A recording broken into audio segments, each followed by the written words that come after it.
Oh man. I know. This is quality. Quality entertainment.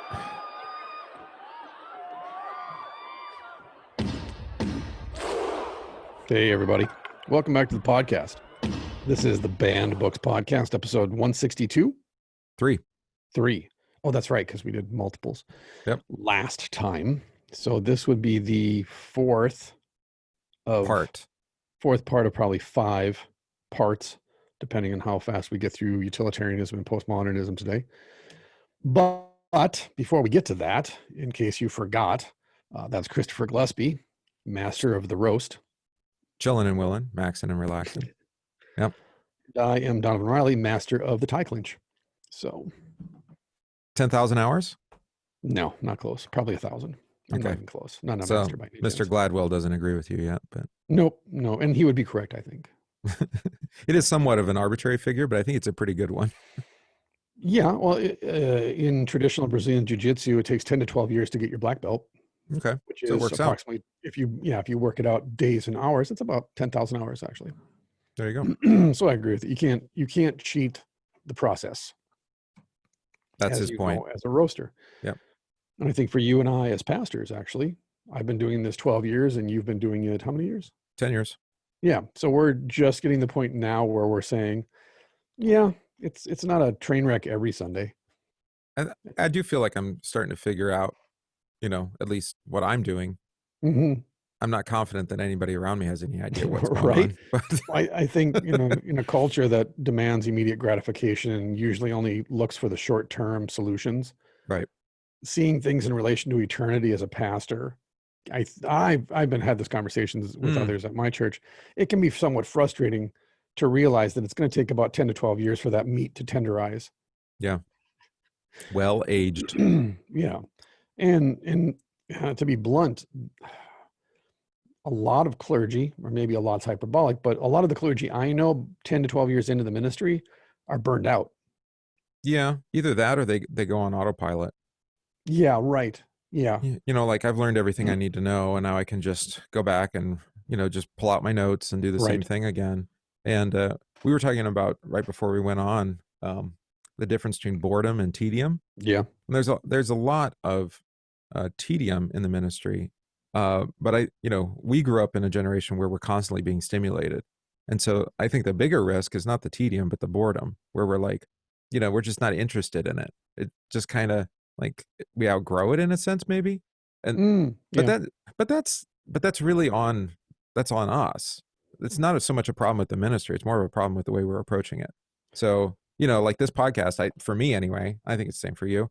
It's like, it's an opportunity to consider things that, maybe don't come up in the day-to-day, but are relevant to what we're doing, or to read somebody that we haven't read and try to engage that. And it does break the tedium, but it's also not boring, right? It's interesting.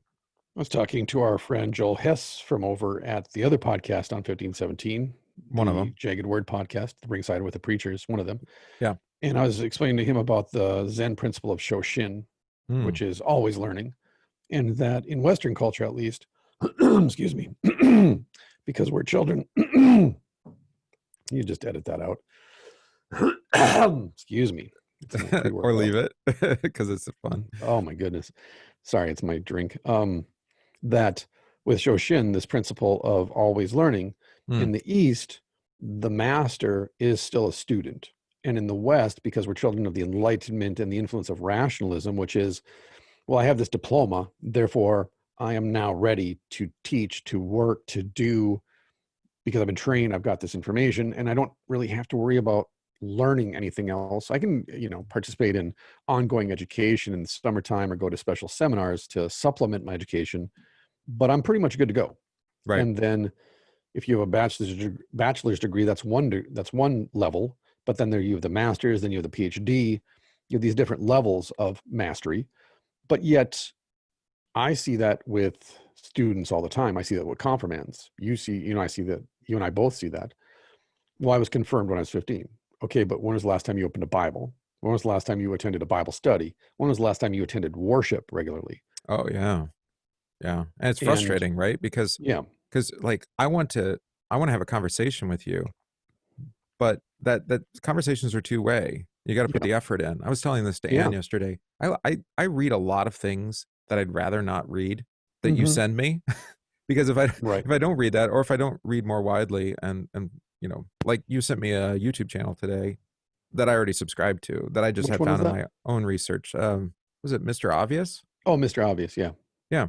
And what was the point? Oh, just because I can't have a reasonable conversation with you if I don't have any idea of Mhm. where you're coming from, right? And so Well, if and we're I going to think, have like a theological conversation in the right. church, and you haven't even taken the time to, like, I don't know, learn the Catechism at least, or maybe Right.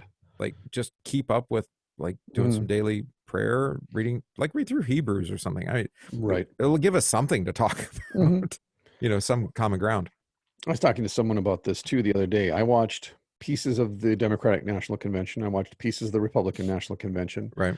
I watch YouTube channels that are Hmm. independent journalism, and they Or at come from least all or at different least perspectives. bipolar, right? Where they try to represent, the extremes and everything in Yeah, between. even that. I'll even go Yeah. listen to the extremes of both sides. I'll listen Hmm. to leftists who are straight down the road Marxists. They're proud to be Marxists. They espouse Marxist doctrine. I'll listen to them. And then I'll go to the other side and I'll listen to the extreme far right Yeah. and say, okay, what are you saying and why are you saying it? And it should be noted that actually is hard work, I think. It's You the know, tedium part of it. it's not Sometimes it just the can. tedium, but it's also just the not only the mental effort, but Hmm. the willingness to keep your ears open, even Right. though like there'll be trigger words, right? That you're just like, Hmm. no, I know where you're going. No, no, Yeah. please. And then they do it. Yeah. Like, oh, Right. And then you okay, have I'm to gonna figure out whether you're insane or not. maybe a better word for it, isn't the effort, but the way that, I mean, it's really suffering. It's a kind of suffering. You have to suffer it, right? Right. In the classical sense of passion, Mm-hmm. Right. because I liken it to the analogy of the watchman on the wall, in the sense of it's a discipline to stay awake through the hours of the night. It's And true. it would be easy to sit down and just go to sleep because nothing ever happens. But then something does happen and you're not prepared for it. And again, 364 days out of the year, maybe nothing happens. It's just nothing. But that one day, something does happen. And you're not watching with the expectation that every single day something exciting is going to happen or someone's going to come over the hill and charge and lay siege to the city. You're disciplining yourself by standing watch, staring out at nothing, because you trust that eventually something will happen and you do need to be prepared, because it's not you that you're watching for. You're watching for all the people that are sleeping in the Mhm. city. You're Right. watching for all those people. You're studying for all those people who are not, who can't, who don't want to, so that when you do have the conversation, you raise the point, you can say, here's the point. Here's why I'm raising it. Here are some resources if you're curious, if you want to Right. continue with this. But at least for myself as a pastor, I consider that a part of my vocation, that people essentially pay me to pay attention. I wonder about that, because I know it's aggravating to have like the Mr. Know-it-all, but Sure. especially as your pastor. But on the other hand, it's like, look, no, I have to be able to, especially things that directly affect the ministry. Like all of our conversation about COVID and the lockdown and Hmm. whatnot, that was because it directly intersected or interacted Yeah. with our life as a church, being pastors, one to, Hmm. to our people. And so we had to kind of work through that, and it's still a work in progress. There's no like platonic ideal on that. we're still Right. we're No, still it working at wasn't. it. It wasn't because it was titillating. Mm-mm. It was extremely practical. No, it was really fatiguing. I mean, I think Oh, it still is. it was, yeah, because we were talking about data before we went on, and Hmm. on how many data points there are to consider. Do you like? I mean, even if you're Yeah. just going to listen to health authorities, right? Hmm. You got the WHO, you got the CDC, you've got the Hmm. state, you've got, well, I skipped federal. Sorry, you've got the federal Hmm. people, FDA or Hmm. CDC, and then you've got, or I said CDC already. Okay, good. State. Then you have Hmm. local. We have Hmm. county health authorities, Right. and they all have something to say. Oh, in our case, we have a day school here at the church, right? Hmm. And so then we have the state, education people, Sure. and then, that we also have our churches district education people, and they all Hmm. have data, and they don't all they're not in harmony. Right. Despite what it maybe appears. No, they are not consistent. Oh, Hmm. also the American Pediatric Association, who's Right. not consistent with the CDC. So then you Hmm. try to put all this data together. We want to be well read and understand kind of the landscape of opinion Hmm. and science, I guess, which is Hmm. opinion too, to try Hmm. to get to the bottom of things, or at least come up with like a reasonable approach.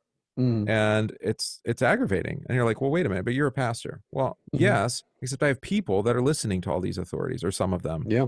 and different ones. Oh, media, don't forget media. Hmm.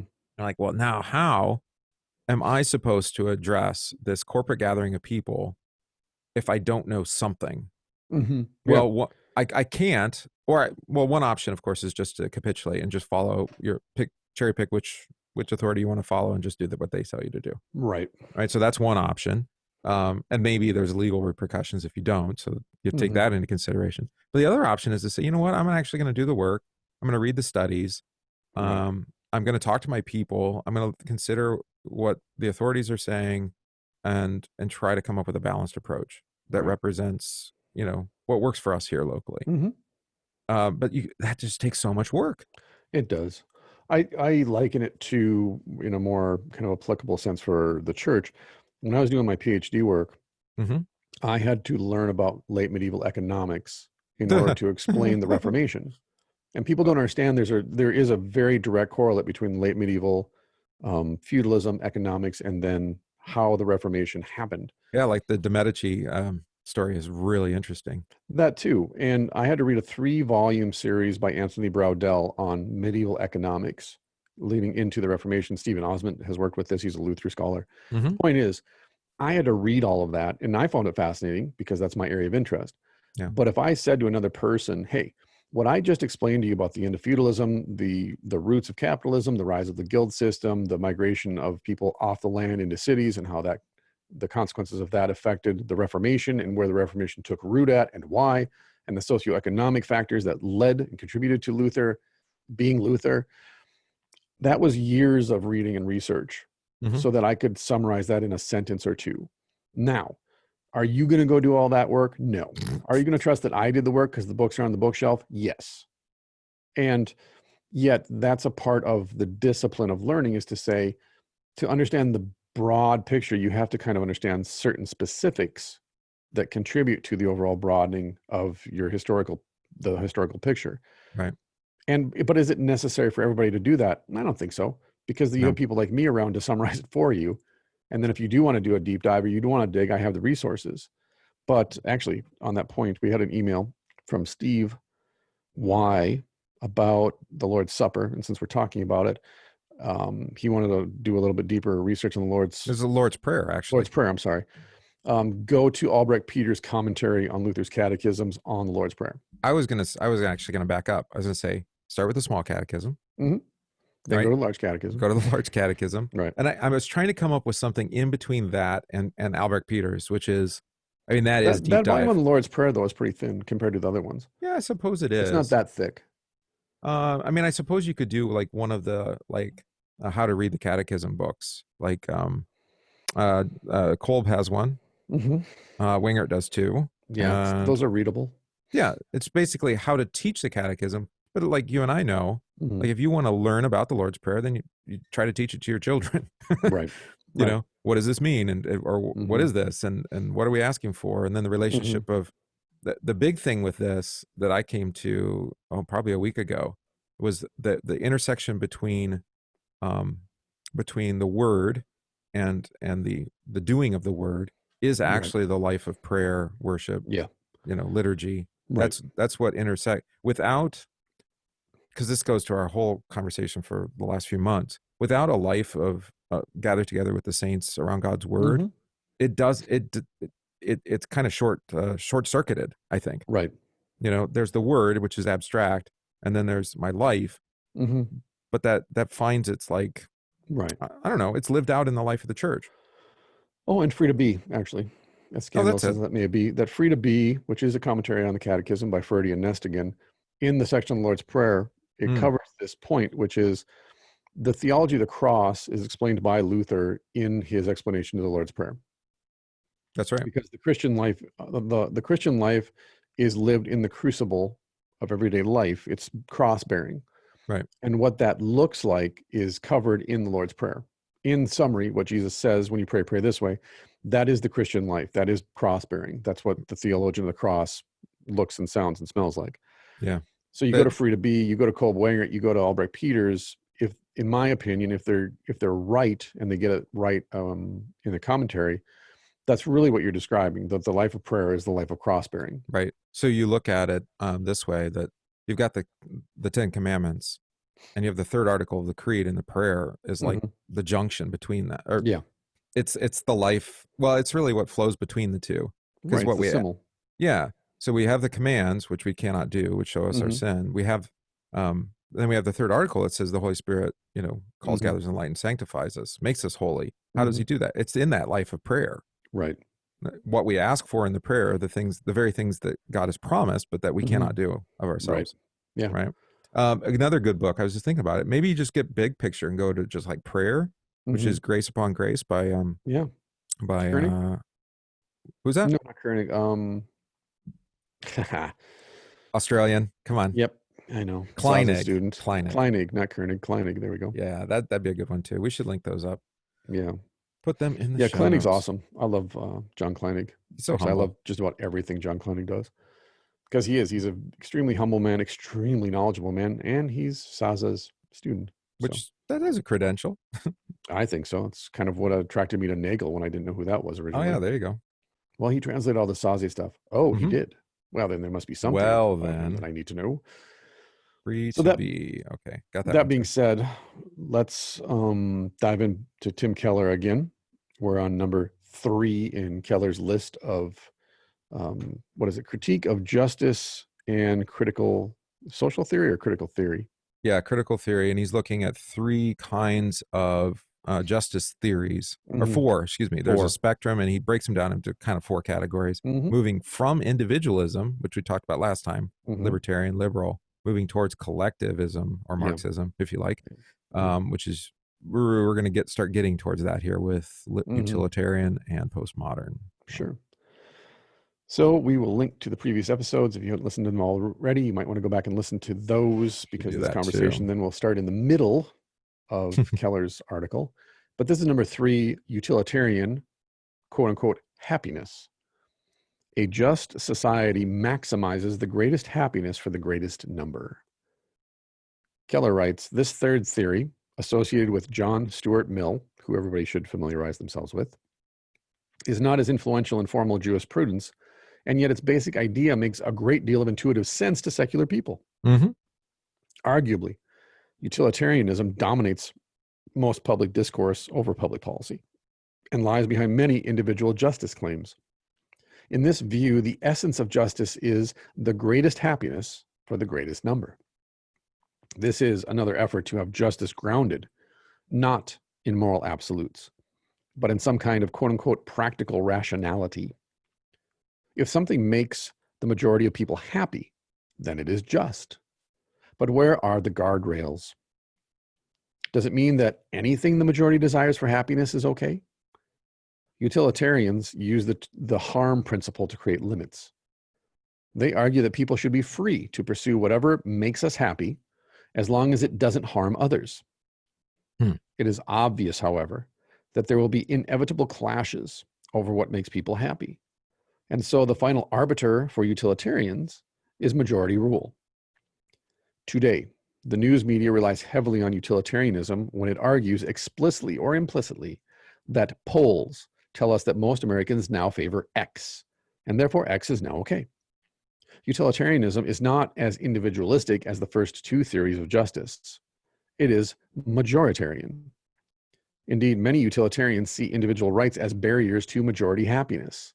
Quote, if you believe in human rights, you are probably not a utilitarian.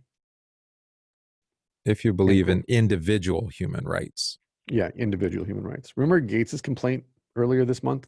The problem with the United States not accepting all the COVID regulations and therefore the mandatory vaccinations he's pushing for is because we're hung up on freedom. And I quote, hung up on freedom.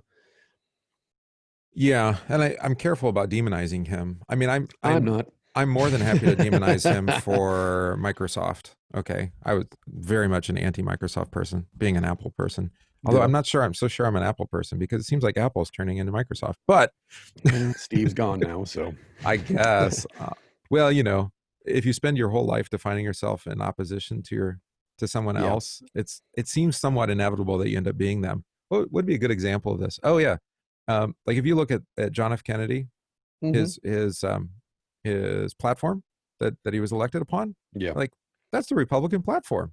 Yeah. He was elected as a Democrat. So it does Yeah. it does seem like, yeah, there's always this constant movement, and Right. definitions are somewhat fluid, but that's postmodern too. So we be careful. We'll Hmm. get to We'll that get in a to minute. that. Majority. So this is the argument I think you can see play out right now in saying what matters is the majority vote, not Hmm. the Electoral College, Right. um, how they roll. And the Electoral College is trying to represent the individual rights of, I guess, states primarily, Right. right? And to say within a republic, each state needs to have.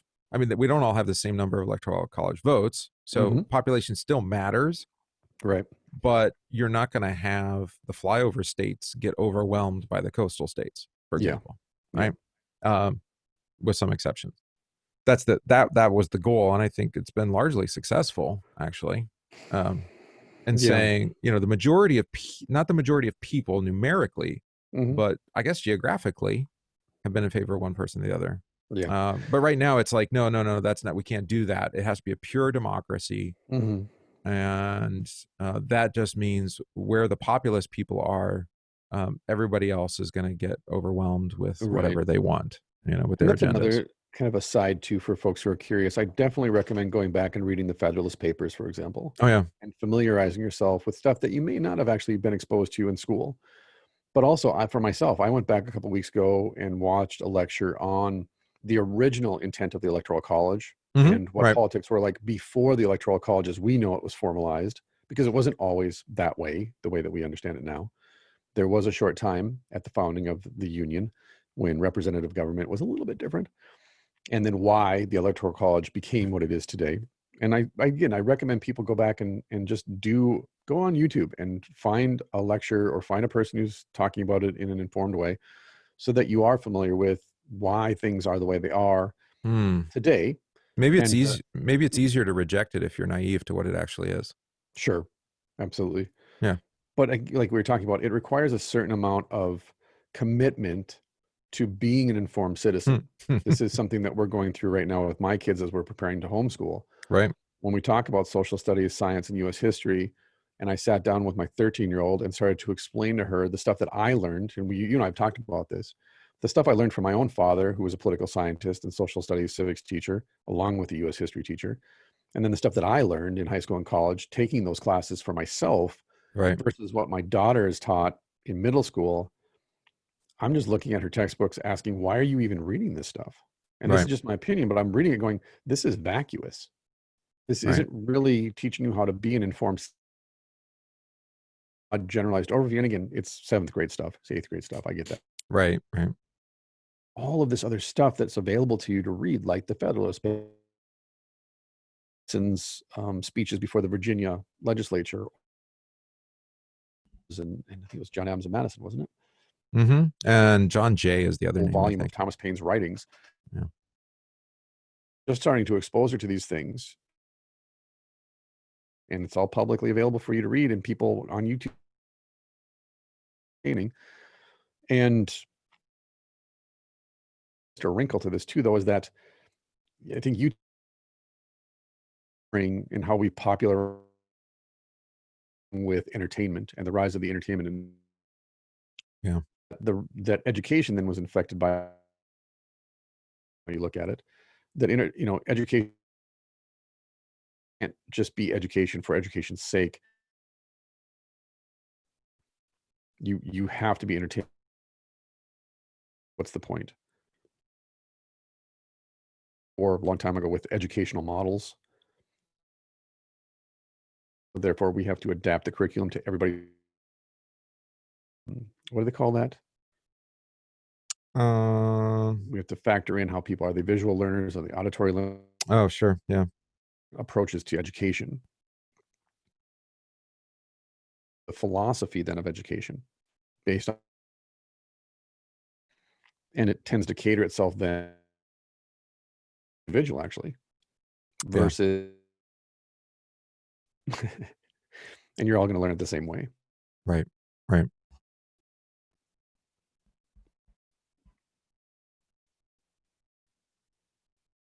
Did you freeze or did I freeze? I freezed. I'm still Okay. freezing. I continue to freeze. I Okay. am always freezing. I It's freeze, totally, I froze, I will freeze. and it's just waiting for Zoom to decide to unfreeze me. Oh, okay. And then it's fine. I Yeah, you don't. did a max headroom there for a couple of seconds. It was actually probably close to a minute. Huh, weird. But now we're back. Yeah, we are. So what you were talking about modifying implicitly. What was the statement in here that Education curriculum and oh yeah, learning models, and everybody learns differently. So we have to adapt to individual learning styles. That's what I was trying to think of. Learning right. styles. Yeah, and that is utilitarian in a sense, Mm-hmm. right? But not in a classic sense, which he's No. very clear here that it's about majority rule. Right. Right? So what's best for the individual is what's best for the collective. Right. Which well, we're nonconformists, you and I. Yeah. Right. I mean, we're children of kind of the hippie generation. That's part of the reason. Yeah, But Vietnam really, generation, but yeah. yeah, but the Gen X, I mean, it's like, yeah, we were the inventors of goth, and what else? I mean, just think of it. So much popular culture. Lollapalooza, and we were the mall rats, and Yeah, but very much. I mean, I just remember that. Well, there was even the band, right? DIY is, I think, probably the most important one. Oh yeah, there you go. Corrosion of conformity or whatever, right? Corrosion of conformity. Right. But I think the way that I was raised in the post-Vietnam generation by a Vietnam vet, who then when he came back basically said, I'm done with all that. I'm going to grow my hair out and I'm going to smoke pot, because he was smoking pot in Vietnam, but all that, and then growing your own stuff and whatnot. I was raised then, like we talked about, we were raised not to trust the government, not to trust authority, and you got to do it yourself. I don't know if I was raised that way, but my household was different than yours. But I certainly got steeped in that, especially when I went to public high school. I mean, it was just, well, and I lived in a university town, so rural university, but there were a lot of university prof kids, you know, especially in the gifted classes that I was in. So, because apparently, you know, somebody thought I was intelligent enough to be there, and and so yeah, that cultural, like, you know, let's not do what anyone else is doing. We're not going to listen to the music our parents listen to. You know, we're not going to be involved in the same, even like, we're not going to do what they do. We're not going to be in the same vocation or occupation. Right. We're just going to really do something different. And it was very much individualism, right? In that you express yourself individually. Interesting. Yeah. Yeah, my experience was the exact opposite, because I grew up on the Iron Range for my high school years, my junior high school years in Iron Range, Minnesota, a smallish town, Ely, Minnesota, mining, historically a mining town, a logging town. And it's in the news now with yeah, it is. supporting the 6 Mr. mayors Trump. from up there. Yeah. And it was, you go to school, you date the girl from down the street that you've gone to school with since you were in kindergarten, you've known each other your whole lives, your family, they dated, you know, growing up, and you go to sports, you get your Letterman's jacket, your class ring, you go to prom, you conform, you don't stand out. You go to school, but then you come back, you go to college, you come back and you get a job in the area because you got to be close to your family. You fish, you hunt, you live hard, you work hard, you die hard. And to stand out in that culture was to be bullied, to be beat up, to be targeted because you stood out. And why are you going against the groove? Why did you quit basketball to skate, for example, like my friend did? He quit basketball, he quit everything and became a skate punk, which in that town meant he was one of 4 people that were skate punks, which means he was constantly being attacked and bullied for just having a mohawk, wearing leather, and skating. I think we were basically, he was just saying, I just don't want to be like everybody else. We were still, you know, the large majority would say, no, just do what everybody else is doing. And maybe it was just those gifted classes, but we weren't, as collectively, we weren't excluded from the rest of the school. Right. Yeah. And that group was very divergent, you know, because I had the drug users, I had the, you know, the which were burnouts, also skaters usually. Mhm. Not to paint with too broad of a brush, right? But we had jocks and we had, just intellectual You type had the people. preps, you had the jocks, you had the nerds, you had We would have the them all in the same burnouts. all in the same class and had no problem coexisting with one another. Hmm. It was Um, that way for us too until junior and senior year of high school. And then people started to kind of drift apart because there was the party scene oh, I and then suppose. there was the safe party scene. I'm just thinking about, that growing up in that kind of environment and how has that affected Yeah, like my uh, I guess community philosophical kind of approach, sure. and even a sense of justice then. I mean, Hmm. what makes me happy? And it's become a you're right, there was a divergence because then after, especially college and then into, young adulthood, I guess, um, some of those friends that we had no problem coexisting then, Yeah. now, like if I posted anything remotely, center right, Hmm. I'm gonna they're just gonna block me and say I don't want to have Sure. anything to do with you. So there is this collectivism that's really part of the utility thing. It's like what's best, but it's Right. not for individuals. And I don't think that was Hume, or excuse me, Mill. No. Yeah. Yeah, I don't think that was John Stuart Mill, at least Well, not in the upper from my Midwest reading. too, it's an influence of the Scandinavian society and the immigrants that came from Hmm. Scandinavia, which was more egalitarian and much more, we would call it flat. It wasn't hierarchical. It was an egalitarian society. It was very much a collectivist society. And tribal societies are that way. Is that within a tribal society, you do have individual jobs, individual occasions, but they all contribute to the collective. You're a hunter gatherer, but yet you're not doing it for yourself. You're doing it for the tribe and the Well, success and the future of the tribe. and I think maybe we have to be careful. Is not we're not radical individualists. We do believe in community, family, congregations, Right. local community. I don't have any problem. I see those as beneficial, Hmm. and I would argue, and I think he does later. Those are given by God, Yeah. so they're not. He sets us into community. He puts us into families. Well, He but I gives us think a that's the struggle, congregation. right? Is that we know inherently that we're supposed to be a part of something bigger than ourselves, a part of a community or communion, and Hmm. yet because of that community, we want to escape from it. We talked about this. I'm free to be for my neighbor and Right. serve my community, but I also want to be free from my neighbor on account of original sin, because my neighbor annoys me with his or her needs. Well, and then we do run up against like who gets to determine what's the best utility for the group, Sure. right? And so I was just thinking of Paul, First Corinthians, right, where he's Hmm. talking about the body, and not Yeah. everybody can be the head. I mean, there's Yeah. fingers, there's hands, there's toes, there's Right. ears. That we have different functions, I think, is the usual translation of that. We have different Hmm. roles within that community, and we talked about that. I think probably 2 episodes ago. I don't know. However, it got split up. Hmm. Like you mentioned AA and how it just Hmm. naturally splits into a kind of a hierarchy, Yeah. just because not everybody can talk at the same time. Somebody has to Right. kind of run the show.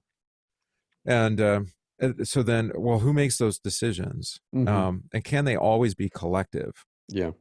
I'm not confident that they can be. I No, mean, I think human nature is such that we want to be ruled over. We want someone to make decisions for us so that we don't have to take responsibility or accept the consequences of our decisions, especially right, right. But life but and on the death decisions. but on the flip side, God does give to some people authority. No, absolutely. Not only within the church, but I'm just thinking of like the way Luther puts in the Catechism as the fathers to teach his children, and you're like, Sure. well, wait a minute, who says the father gets to decide what the children learn? Right. Well, actually, God did. Right. Okay, Right. so you don't have to like that authority Right. structure, but it's But for the therein is the benefit. struggle, not only Yeah. the struggle of life in general, but the struggle of the Christian. Well, how much of our childhood was like trying to rebel against our parents, and it wasn't because Hmm. we didn't love our parents. Well, maybe. For Them, me. yeah, that might be true for some. In my Yeah. case, it wasn't because I didn't love my parents. I just wanted to see, are they right? Right. Yeah, You're absolutely. testing the limits. Yeah. They say don't do this. I'm going to do it, Hmm. not because I hate them, but because I don't believe them. Right. You know, and then you find out, oh, they weren't. They actually did have some wisdom here. They had some points. They made some good points. Right. Don't touch the stove. Yeah, that was a pretty good one. That was a good point. Yeah. Yeah, good point. I'll give you that. And But I think so, that's the constant tension. I think that's at one of the roots of what's happening right now in our culture mm, is you have a collectivist ethic. Just put the mask on. Do what everybody else is doing. Why can't you just do what everyone else is doing? Don't you understand? right. This is the polling. This is what everybody else is doing in your community versus the demand or the insistence on individual freedoms. And is this a health issue? Is it a civil rights issue, individual rights issue? Is it the collective over the individual? All of these things are in the mix, however you want to phrase them. I'm just repeating things that I've seen and heard people talk about. Right. And the struggle, like you pointed out, is that there's going to be a dominant personality Hmm. in the room. There's going to be a force and a counter force in the arguments and the debates or in the conflict, as we see in many cities today. Yeah. And that then you appeal. Well, the polls say 98% of people polled said this. I don't care. I don't care what the polls say. No one asked me what I thought. And, or, vice versa. Well, 23% of people polled said that they're for this, but then all these other people said they're against it. And then you're sitting there saying, well, if a majority is against it, even though I'm for it, what do I do? How do I interact and engage Right. Right. with people who are either for something or against something, the majority or the minority? And then there's all of these forces, like currents in the ocean, pulling us in different directions, like within the church. Then the pastor in our church body, the pastor is in charge of worship. He's responsible for handling the mysteries. We're stewards of the mysteries of Christ. Not everybody agrees on that one. But Yes. not everybody Okay. agrees with that a lot of the time. Most of the time. Yeah. Push And back. yet, contrary-wise, we have a church council, we have voters' meetings, Hmm. and they are, according to my constitution, Hmm. responsible for the business of the church, making The sure the bills are day-to-day operation. exactly. Yeah. But they are not to interfere in the worship of the church. Because the And word the of God is pastor the is not sole to authority worship in the there. business Yeah. of the church. Yeah. But you'll see then people insist that the pastor have veto power over church business. And many pastors saying, I'm glad to exercise veto power or influence the vote. And you have many people in your congregation who want to have a choice about worship and manners of worship, even if Yeah. it goes against our Lutheran confessions, which in our Constitution, everyone swore an oath to uphold. So you see a hierarchy, whether it's organic or not, but then you also see a congregational or an egalitarian collectivist ethic at work. Yeah. And I think that the really challenging word here, if this is true, is that the kind of overarching criteria Mm-hmm. of utility is happiness. Which Yeah. is an interesting word. It's not really a biblical word, first and No, even though foremost. it's translated into the Bible. Yeah, it's translated Happy into is it, the man who. but joy is probably the more common word, which is different because joy is given. I It's not translated as satisfied. satisfied. Yeah, content. That's good. Yeah. Um, but I think it's political. It's a political word, Sure. and most notably, from the Declaration of Independence, right? Life, liberty, and pursuit of happiness. Yeah. Now, I didn't know this until recent. I was listening to a political commentary. Somebody did the research on this. Mm-hmm. I'm going to link the Wikipedia article. That wasn't the original phrasing in the drafts. It was the Sure. pursuit of property. Now, Yeah, right. Yeah. and if you know that, then and you hear read the Black Lives Matter, their political agenda, not Yeah. so much racial rights, but everything that's been attached to that. One Sure. of them is that the pursuit of or the owning of property Mm-hmm. is actually a racial issue. Yeah. That it's wrapped up in the history of our country. Well, it's Right. like, yeah, that's actually true, but Mm-hmm. they did actually seek to resolve that from the beginning. Yeah. Is to say we're not going to make this about pursuit of property in particular, Right. because of like for example, voting rights initially were only attached to property owners, Right. right? And they wanted to work away from that, but Mm-hmm. the legacy of being only landowners being voters Right. is long predates the history of this country. It does. It does. It does. And Yeah. so to get rid of that overnight isn't really there. So the argument is made, and I think it's compelling, is that they intentionally substituted happiness for property to allow then for the country to grow Mm. into the idea of like, no, actually, if you're not a property owner, that doesn't make you a second-class citizen. Right. Uh, So to throw a grenade into the middle of the room, uh-huh. how much of collectivism or utilitarianism, again, it plays into the postmodern power politics, because It's going to the get there, yeah. people that demand get out of your house because you acquired that on account of this systemic racist system that privileges certain people over other people. So get out of your house because that's our house now and we're going to move in. How much of that is because the person that's making that demand on behalf of the majority out in the street over and against the individual property holder, they've actually never worked for anything in their life, and they've never had to buy a house. They've never had to pay a mortgage. They never had to call a Yeah. plumber in the middle of the night. How much of this, well, I just want to be happy, is because you've never had to work at anything and then say, okay, I'm satisfied with this now. Like, Well, I've got this. yeah, I know. I think you're right. And, two things come to mind. The first is a biblical view, which we haven't gotten to yet, but Mhm. that God, one of the more scandalous things after the cross that's presented in the Bible is that not Mhm. everybody is given to be wealthy in this life. Correct. That God Yeah. gives, maybe, well, he says it in a number of different ways, but according to ability, right, which is Mhm. interesting. It's like, wait a minute, not everybody's capable of being wealthy. No, Yeah. maybe not, right? I Yeah. mean, It depends is a on, temptation. yeah. As Well, Luther that, himself says, the temptation of a king is a greater temptation to sin than the temptation of a pig farmer. yeah. So you could bring Marcus into the conversation there, Mr. Aurelius, Yeah. in the way that he interacted with that. And Yeah. there's others. Cato is another one, right, where he Yep. giving up his possessions Yeah. to keep Rome from. Because they recognized that power corrupts, Mhm. privilege and wealth corrupt. So get rid of it. Right. Now, the second thing I was thinking of is that NPR interview. Did I send you that on in Mhm. defense of looting? Yeah, I've read it. I've read it. You read the you Yeah. read the interview is. I'm not going to read the book, The obviously. compelling argument. Yes, I read it.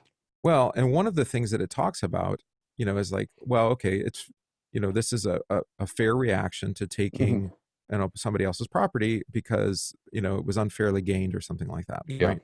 And I'm not happy. Right. Exactly. That's the argument. But ironically, are like, well, wait a minute. If you're going to take somebody else's property, how are you going to gain property in the future? Because now Mhm. you've actually broken the supply chain. Mhm. And the argument is, well, somebody's getting wealthy over making XYZ product that you want. Right. Like, yeah. And what's the problem here? You got the product you Right. wanted. Like I brought this maybe up on the podcast yesterday. How much power is enough power? How much wealth is enough wealth? And the answer is there's not. it's like, why do you want it in the first Right. point? Right. And I guess, nobody wants to be enslaved to another person for something that they need, whether it's food or housing, sheltering. And so that's the argument for things Sure. like universal basic income, or like some kind of, well, the large welfare programs that we have. Equality of outcome. Yeah, quality of outcome Everybody's is, the same. Gender doesn't really matter. well, I wasn't going to go there yet, Well, it's at just least, it's the same argument though, that we're all equal, we're all the same, and that everything that's not equal is a construct. well, and I think you're right then. So that everybody deserves to be Mhm. equally happy. The problem is there a collective sense of happiness? No, of course not. There isn't actually It's a hyper common. subjective. It's not. There is nothing in We've common. talked about this before. There's Re- nothing that makes me happier other than my children laughing. There's nothing that makes me happier than getting punched in the face. I love fighting. I love it.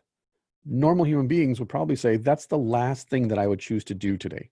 No, I don't really. That doesn't really float my boat. See what I'm saying? Exactly. I can see the appeal in it, but I'm not going to go out of my way to Right. engage in it. Abstractly, Yeah. existentially, like, is the point. But yet you may say to me, what makes me happier than anything else other than my children's laughter? And I'd say, that seems the most tedious thing that you could ever subject me to. That literally is like the soul death. Have you ever had that where like kids give you the ugly eye when your baby? I mean, even like the baby crying last night. or laughing or like they're making too much noise. We get this in Mhm. church. Yeah, we get this in church too. Yeah. I mean, always, and there's so much corrective. We're parents of young children, so we get it. Mhm. Like, so it's like, no, we love having kids in church, and we'll say Mhm. this, and that there's other people thinking, no, I don't. Yeah. They're too distracting. They make too Right. much noise. I can't hear the sermon. I'm Oh, like, I thought you meant when your 2-year-old looks at you like you're an idiot. well, there's that And you too. realize that a 2-year-old just dressed you down for saying Mm. something. Right, but think about like the baby crying on the airplane, right? And Yeah. And most everybody people that doesn't have babies. Yeah. most people are aggravated. The other people are like, it's a baby. I Yeah. miss my baby. Mhm. Like, I miss Right. having babies. Whatever it is. But the majority on the airplane would prefer that you throw the child and the mother out. Yeah, let's just get this over with now. Let's have a Right. flight just for parents and their kids. Let's just Right. do that. So I don't know if Keller is right that the utilitarian view, this word happiness is the kind of the criteria. I think he probably is based off of, like I say, it's the timeline fits with Mill. Right. The And greatest happiness for the greatest number of people. right, it fits with Mill, and it does fit with like the Mhm. timeline of like the founding of our country. Right. Because we're corresponding. So I just take exception with practical rationality. Mm. that justice is grounded in not in moral absolutes, but in some kind of, because I don't actually believe that there is such a thing, broadly speaking, collectively, as practical rationality. I don't believe a Well, group of people can rationalize together think about practically. it. I mean, we've got almost 50 years now Hmm. of basically an argument from lack of happiness Yeah. to kill children, right? Yeah. Unborn children. You Yeah. say, well, these women are not going to be happy because they're not going to be able to provide for themselves. Right. They're going to have to care for another, Hmm. or they're going to be out of wedlock, and they're going to be all sorts of social stigma. There's going to be things that make them unhappy. Hmm. That's part of the argument. Right. And so we collectively are going to say, you know what, we're going to redefine what it means Right. to be a young woman, for example, Right. and say, that means what? Young women can only be happy if they're like successful professionally. Right. That's a really new definition of what it It means is. to be a successful young Which is a woman. great point, though, because since the 50s, utilitarianism has, like, consumerism has basically hitched its wagon to the utilitarian argument. Yeah. Because every commercial is, don't you want to be happy like these people are happy? Don't you Yeah. want to be fulfilled like these people are fulfilled? Don't you want to be a part of this? Mm-hmm. It's about selling you this idea, selling you this dream, selling you on the Oh yeah. why, Just watch being a part of Mad this. Men for this. Yeah, 100%. When you watch the development, I think the show does a good job of kind of show the development of advertising, Right. through the periods that it does. It's like 20-year period, right? Right. Because there is, at the heart of Mad Men, essentially, the subtext is moral absolutes. This is marketing. Mm-hmm. There's no moral absolutes. It's just, how are you going to sell this? Yeah. How do we undermine the moral absolute to get Exactly. people to buy like cigarettes? That's one of the Right. And you see what vignettes it that they does to use. them as people, though, as a consequence. Oh yeah, they're all destroyed. Right. Exactly. It's like, Marriages, family, everything. well, it's Yeah. probably happy hour somewhere. I mean, I'm not an alcoholic, but I can see the appeal in having a workplace like that. Oh, yeah. Can you imagine?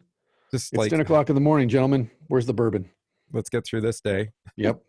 Yeah. Yeah. Well, now it's time for a cigarette. Okay. Mother's little helper at home, and then, yeah, bourbon and a cigarette at work. Well, there's another one of like, how do we sell pantyhose? That Yeah. I think that was the second or third season, somewhere in there. Hmm. I can't remember now. It all Yeah. blurred together, and I got bored. But it's so long. It was so long. This show went like 2 seasons longer than it needed Yeah. to, at least. But yeah, how do you sell it? And then the whole egg thing, we're going to put it in Hmm. an egg-shaped container. And you're like, why does that make any sense? It doesn't It make it doesn't. doesn't. It doesn't. But But it doesn't they have to. sold. Yeah. Well, and I Yeah. think they were representing the competition, and they were like, how do we even Yeah. market against this? We can't. It's so, people love And it. to be honest, to that point, when I was little and I saw those, I thought they were fascinating. Oh yeah, you love to get those eggs. They You were could use them. shiny, You could right? They were put chrome. and you could put stuff in You them, put and you stuff could, in them. yeah, Yep. yeah. Carry my Star Wars I'll- figures around in them, my Legos. Yeah, they're fascinating. My kids love to use them afterwards. So yeah, I buy Mhm. it. Yeah, so utilitarianism, and then really kind of gross commercial. Mhm. What'd you call it? Consumerism, It's right? consumerism, right? And you can see the consequences for the church in the last 4 or 5 decades. Tell me. Well, and I mentioned this in previous episode when I kind of jumped the shark on this, but to say, um, the primary probably concerns, questions, comments that I get as a Mhm. pastor are utilitarian. Of course. Like, why is the church not doing X, Y, or Z for me? Pastor, when I left church on Sunday, I was so unhappy. Yeah. Yeah. Or why aren't we doing Mhm. more to benefit more people? Right. And like, well, and then you and I, we're pretty objective people. At least we like to be, or style ourselves to be anyway, and say, well, what did God want us to do today? That's kind Yeah. of how I approach it. I say, what does Mhm. he put before me? What's my Right. task today? And some of that is clearly defined objectively, Yeah. scripture. And much of it is subjective to say, Mhm. well, what am I to preach today? Well, here's the word that I have before me, and here's the situation that we're in. Yeah. Right. And do they intersect? And if they don't, Mhm. that's a challenge. But if Yeah. they do, that's my task. Yeah. There's the objective and subjective. And am I thinking about what people are going to think about the sermon? Mhm. Well, of course I am. Do I want them to be happy? I guess I do, but I don't think of the preaching task as making people happy. Yeah. I said Because to our friend Ed yesterday that God is good, but a lot of the time he's not fun. he's not fun, and he is somewhat discouraging. Mhm. Mhm. Think of the Canaanite woman, right? It was like, Right. gee, Jesus, you have to be like that? Yeah, Right, exactly. can you just kind of back off and treat her Right. a little bit I more mean, no kindly? one's around. Can you just take a vacation once in a while? Just relax, Well, that's man. not exactly true. The disciples are there watching the whole thing. The I think it's as disciples much were for there, but I think them. a lot of the times the disciples' attitude is like, there's no one else here that matters. Yeah, yeah. Well, he does. Maybe the woman caught in adultery is an example where everybody else just takes off, You know, in a and then he, sense, Jesus is almost anti-utilitarian because he'll say things like, well, who do people say I am? uh-huh. Or what do people say about me? And then the What do you make? disciples will Yeah, repeat it. And then he's like, yeah, no, I'm really yeah. not. Or how do you want to use me, right? And Yeah. that's kind of what that statement is. Yeah. And like, no, that's not going to work. Sorry, No, guys, no, sorry. that's not what I'm here for. So to that point, then, at Hmm. least for Keller, then the biblical analysis is without a doctrine of creation, this view does not honor individuals as having a dignity that must not be violated. Hmm. Could the majority of Individually, a yeah. national populace define their happiness in such a way that it can only be achieved if a minority of the population is put into internment camps? Sorry, I shouldn't Right? snort. That was, he went dark. That was a hard right turn there. On the Uh-huh. premises of utilitarianism, that could easily be argued, and it was in Nazi Germany and even in the US with regard to Japanese Americans during World War II. And for sterilization of populations. Okay. Tuskegee experiments, on it goes. Right. Yeah. Yeah. Second, without a doctrine of sin, it naively assumes that what will make a majority happy can't be something evil. Hmm. Yeah, I would actually argue the opposite. I think most of the time what makes the majority happy is godless and evil and unhealthy. We have such a low view of people. I just pay attention to what people eat. And then like, yeah. Hey, everybody. Here's processed cheese food. I was going to say, we were talking about this before we hit record. If you look at the commercials that we grew up watching, the food commercials that we grew up watching, and then you look at our diet in the 80s, for example, it's a miracle that you and I aren't mummified. Because unless it came out of our garden, which, as you noted, was just we sprayed everything with chemicals and threw white Right. powder on everything in the garden Right. to fight against bugs and stuff. Almost, I don't, there's like a 20-year period where I don't think I ate anything that was purely organic. It was modified somehow. My college, first part of my college life, I think I lived on Oh, dear Lord. chili cheese, Yeah. Fritos, and Hmm. Mountain Dew. Yeah. And Yeah. occasionally I might have had some kind of fast food product. Occasionally. Once we found out that our food cards could be used in the student union, that was it. It was over. Oh, yeah, it was terrible. It's terrible. Just garbage. Garbage, garbage, garbage. But part of that's I'm at college and nobody's making food for me, so That too. convenience, right? I But could, yeah, no. yeah, no, it is true. I mean, you just think about how much. Oh, I didn't know what happened. My daughter was watching me shoot hoops with the boys, and she's like, "Oh, did you play basketball, Dad?" I'm like, "Yeah, I played basketball. Well, I was on a basketball team. I didn't actually play very much." She's like, "Why not?" Well, I wasn't very good, and Hmm. I didn't say to her, and I was overweight, and I had Mm, problems. My legs weren't the same. Like I had knee yeah. problems. It didn't matter. Long story short, it was like, I'm in better shape today than I was when I when I Yeah. was in eighth grade. Like that's Sure. not. And I look at my own kids, and it's the opposite. And it's Mm, partly because of the changes that have happened to say, right. I mean, there's been a wholesale kind of promotion of eating healthier. Yeah. We had that at a national level, I think, Hmm. after my grade school. Even during grade school, it was. But they put a lot of carbs at the bottom, right? Wasn't it carbs on the Yes. bottom of the food Yeah. The pyramid? the bottom of the pyramid, the biggest block was carbohydrates, Which works processed okay for carbohydrates. children, I think. It's when you get upwards. Don't, When you, let's not. yeah, no, That's a no. deep well. But today, I mean, we've seen a lot of dietary crazes that I think Well, on the whole have actually mhm. indicated a good direction. Say, eat Well, I more think though fresh. it Yeah. is a good illustration in the present tense then of the individual and collectivism Hmm. because so when I was in school, more in college, college is really when healthy eating and all of a sudden learning about like sleep patterns became more Oh, popular sure. in the Yeah, general yeah. imagination. But it was pushed, but it was more along the lines of it was kind of like people who studied the JFK assassination.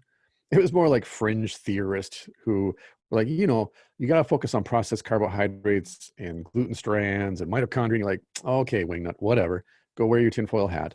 But then with the internet, what happened is you were exposed to all of these other people that were into Right. kombucha, for example, and growing your own culture, or cheese, making your own cheese and yogurt, or Hmm. factory, moving away from factory farming and small hobby farm type of stuff and Right. self-sustaining. Right. produce. Farmers markets. Yeah. Yeah. And all of a sudden you found a collective of people that were quote unquote happy or satisfied that they had made this change. And then you started to connect with them and you formed these online quote unquote communities. And it made it easier for you in real time within your own community that if other people around you weren't doing this, you had this group of people online that were affirming you and saying, no, you're not crazy. You're not a fringe, lunatic. You're totally normal. In fact, you're healthy. And even that, then you see the power of social media in the present tense to affect public opinion and sway Right. people one way or the other. And so there's that aspect too, that it isn't necessarily all bad, but you have to be aware of what's happening, be informed about what's happening. It's true. It's true. Because you can go too far to one extreme or there, because like Keller points out, if you don't really have a good doctrine of original sin and you're optimistic about human nature, I've seen people go down the rabbit hole of diet, for example, and Oh, yeah. become anorexic bulimic and have body Well, dysmorphia. I was thinking about, the opportunism of it too.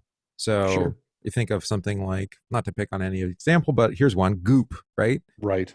Where you have a celebrity that starts a company that peddles all sorts of, probably some things that work, that are useful. No, they've all been taken up and exposed to actual scientific Wasn't there methods. even a Netflix show that she had where There is, yes. yeah, Yes. okay. Yeah. Yeah. And you look at it, yeah. There's an actual witch on the show. You don't have a So glowing like salt crystal thing on your desk? I don't. I have I've thought my about one. They look better than a lava lamp. right. I do have my chemical like whatever you want to stew of vitamins and supplements, but no, it is like you said, it's human nature is such that we tend to attach ourselves to people or groups that affirm what we Mhm. already want to believe, not what we already believe, I think, but yet what do I want to believe is true, and therefore I'll allow you to convince me. We talk about this with theological filters. Sure. If I want to believe this is true, I will open myself up and lower my filters to allow this person or this doctrine to come in and say, nope, you're right.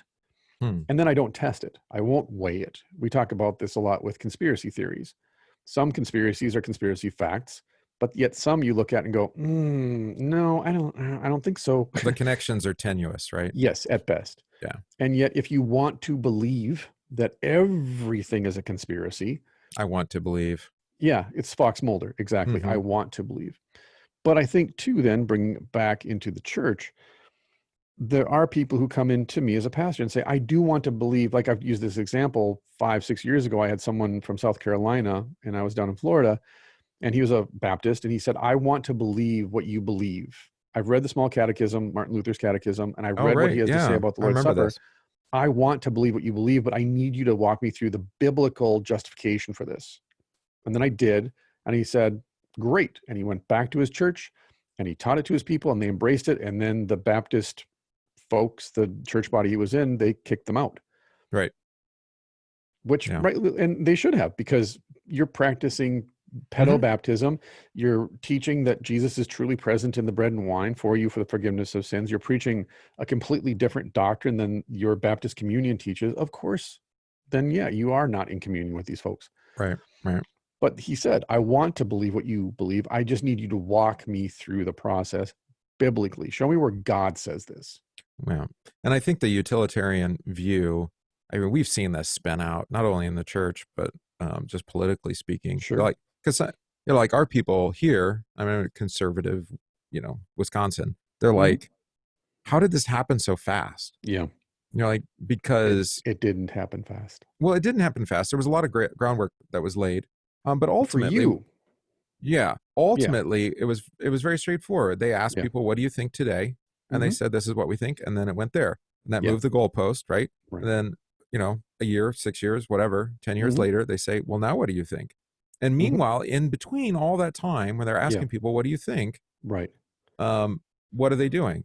They're teaching that. Well, I can tell you how this works in real time because I was children there for this, and for my ELCA friends, right. just buckle up. So when I was at the seminary doing my master's degree, I was there for the original convention vote on gay ordination and gay marriage. Which was in roughly when? 98-ish. Okay. and it was voted down. It was a 60+% majority to vote down It was ordaining that homosexuals. recent. Okay. Yeah. Wow. And then the bishops went away, and all of a sudden, new literature came out, and especially Sunday school and catechetical literature came out. That's what I was going to say. Children. Yeah. And by the time I finished my PhD work in 2007, when I took the call here, 2007, 2008, I submitted my dissertation. The kids that had grown up with that catechetical Sunday school material had no qualms about ordaining homosexuals and marrying homosexuals. And they saw their grandparents as being backwards, theologically backwards. And they couldn't understand, how are you coming to these conclusions? Why are you against this? Meanwhile, these are children that have had a very limited exposure even to God's word, never mind anything else. Because you had, at the same time that the Missouri Study Bible came out, the ELCA Study Bible came out. Oh, yeah, that's right. Commentary. That was one move. I talked with people in both church bodies who wrote commentary, wrote the study notes for those Bibles, and had them walk me through the editorial process Oh, of those study notes. and both church bodies had new hymnals as well. And both church bodies put out new hymnals. Exactly. Right. And it's not it is a nefarious plan. It is a plan, whether it's nefarious or not. Oh, yeah, it was planned. Of course. It was systemic, and it was an indoctrination of a generation of people to vote the way that we want you to vote. Right. And whether you think that was a positive or negative, as I obviously left and colloquy back into the LCMS, I disagreed with it, primarily on doctrinal grounds, but also on moral grounds. Mm-hmm. It was, we're going to redefine, like you said, move the goalpost. We're going to redefine all these terms around you so that then the majority vote, it outs you. You are now on the outside looking in, whereas before we were on the outside looking in. Yeah. And I've thought about this, and in particular, like, who should be making decisions in a congregation? And Yeah. I think we've lost some of the wisdom maybe that you see. It's somewhat biblical. Certainly the rabbis had this, where, it was the elders. Yeah. And literally the elders, the older people. Right. And we were talking about, what were we talking? Oh, we're talking about dating, right? Before we went on the episode. And it's like, who should be marrying? Well, arguably it's people who can provide, especially men, who can provide for their wife and children, presuming to be children, right? Mm-hmm. If they can't provide for them, marriage may not be suitable for them. Although the apostle does say, if you can't, live chastely without marriage, then you probably should marry and figure it out as you go along. I'm not saying there's perfection here, but and again, in an ideal world, right. But there is wisdom to saying, you know what, we're going to look to those who have experience in life and knowledge, and therefore hopefully wisdom, because they've had time to reflect on it, and let them guide kind of the direction of things. But then on the other hand, because we're so steeped in this kind of philosophical ideology, that the older population are like, what do we need to do to get the kids back? Right. So they're so utilitarian that they forsake the things that they actually cherish, the things they've come to love, even that have actually provided them with the most like spiritual benefit, which is being God's word, to sing, the hymns of the church, this kind of stuff. They'll give that up for the sake of trying to recapture kids. But then what is that? Throwing the baby out with the bathwater. Yeah. You end up with nothing. Right. You forsake the whole thing. And you remember what happened at the ELCA convention when they voted to affirm gay ordination and gay marriage. Remember what happened? The lightning struck that church. Yeah, the lightning struck the cross on top of the church and knocked it off. I mean, I'm not into signs and wonders, but I'm like, that's a pretty good one if there is one. It was very interesting. And again, I did a very generalized summary of about 10 years of history there. So I'm not trying to gloss over it but I'm just saying, in a general sense, you can go back and study all of this. It was published in the Lutheran Witness, the Metro Lutheran. I'm sorry, that's the Minneapolis St. Paul Metro Lutheran. It covers that stuff. Yep. But it was very controversial. And you had the African bishops coming over and stopping people coming in the doors of the convention and saying, you can't do this. You're violating God's word. You'll be punished for this. They walked around the church 7 times. It was a big deal. It wasn't a small thing. No. And it was a concerted effort to say, we're going to move you from here to there. Right. And they did. They were successful. But that movement, I guess what I was trying to suggest, just like with elderly people, making accommodations just to try to recapture young people, it's naive. Yeah. Because you're thinking, I guess you're just thinking very short term. How can we reclaim a group of population that's already left? Right. And we're going to do it by signaling somehow, or we're going to ordain people that, that we Well, and didn't notice before or whatever. it's a small group of people, the minority, who want to move the majority over to their side Hmm. to say, no, we have the majority now, we're right. Whereas before you were the minority, you were wrong. So even within that utilitarian argument, there is going, like we talked about, there's going to be a person or group of people who want to push the meter the other direction for the sake of, well, this is what I want. This is what it's going to make me happy. And therefore I'm going to do whatever it takes to move the majority to the other side of the street Yeah. so that And, I and get my way. yeah, I was going to say, who gets to determine? Right. And sometimes it's minority, sometimes it's majority. And if the majority is the type that wants to keep the minority in the tent, then Right. they just keep making the tent bigger and bigger. Right. Yeah. And then it tears. There's no more tent. There's no more tent. Yeah. So finally, the harm principle is useless as any guide or as a barrier to abuse. The moment you say something is harmful, you are rooting your statement in some view of human nature, how human beings ought to live, and in some understanding of right and wrong. Hmm. To say that something doesn't harm anyone is based on some view of human nature and human purpose that is ultimately a matter of faith. Right. Defenders of Jim Crow laws often used utilitarian arguments and the harm principle, telling African Americans that segregation was not harmful, but was for their good. Without any moral absolutes, who is to say what is good for a minority? The majority, not the minority, gets to define that. Hmm. Problem with harm is Mm-hmm. it is very subjective as well, right? Which is what he's saying here. I have heard that argument before as a pastor. Yes. Yeah. At least in this view, Mm-hmm. it's challenging. It's not based on any kind of objective reality. Right. And I'm just thinking about how like Jesus teaches the commands, but he does it in the Sermon on the Mount, right? Mm-hmm. And he shows. I think he's seeking to show you that harm is done even by, say, coveting, right? Even though 100%. Yeah. you haven't stolen or taken another man's wife or something, even the thought of it has already harmed. It's Maybe it's actually just harmed, more harmful.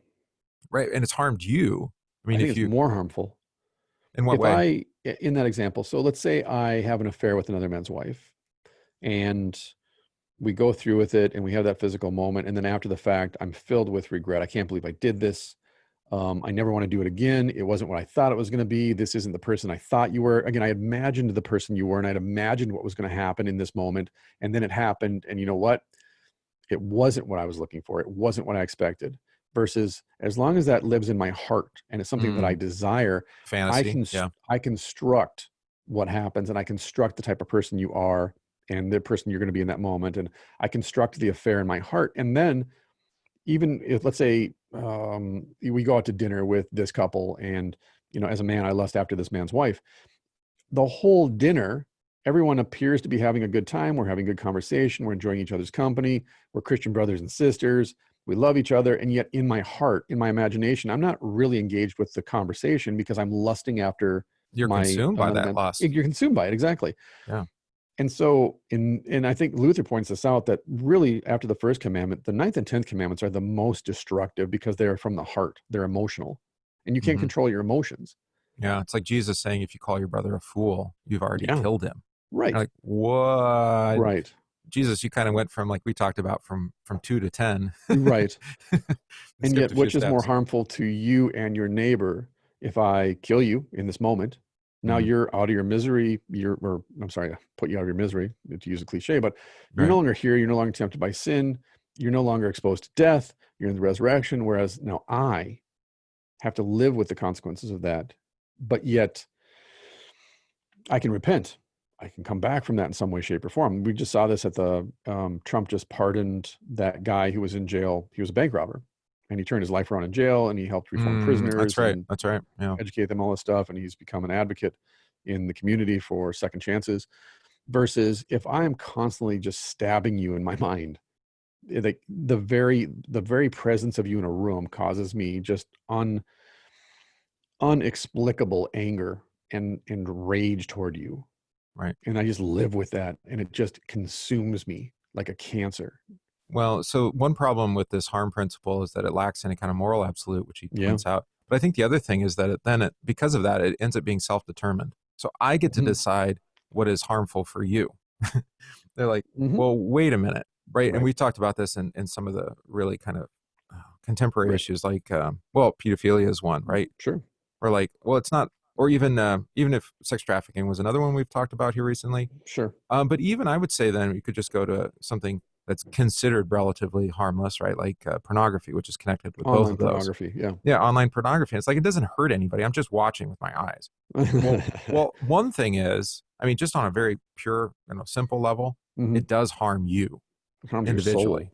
Yeah, if it's harming you personally, never Right. mind there is extensive harm being done to everybody else involved in it, right?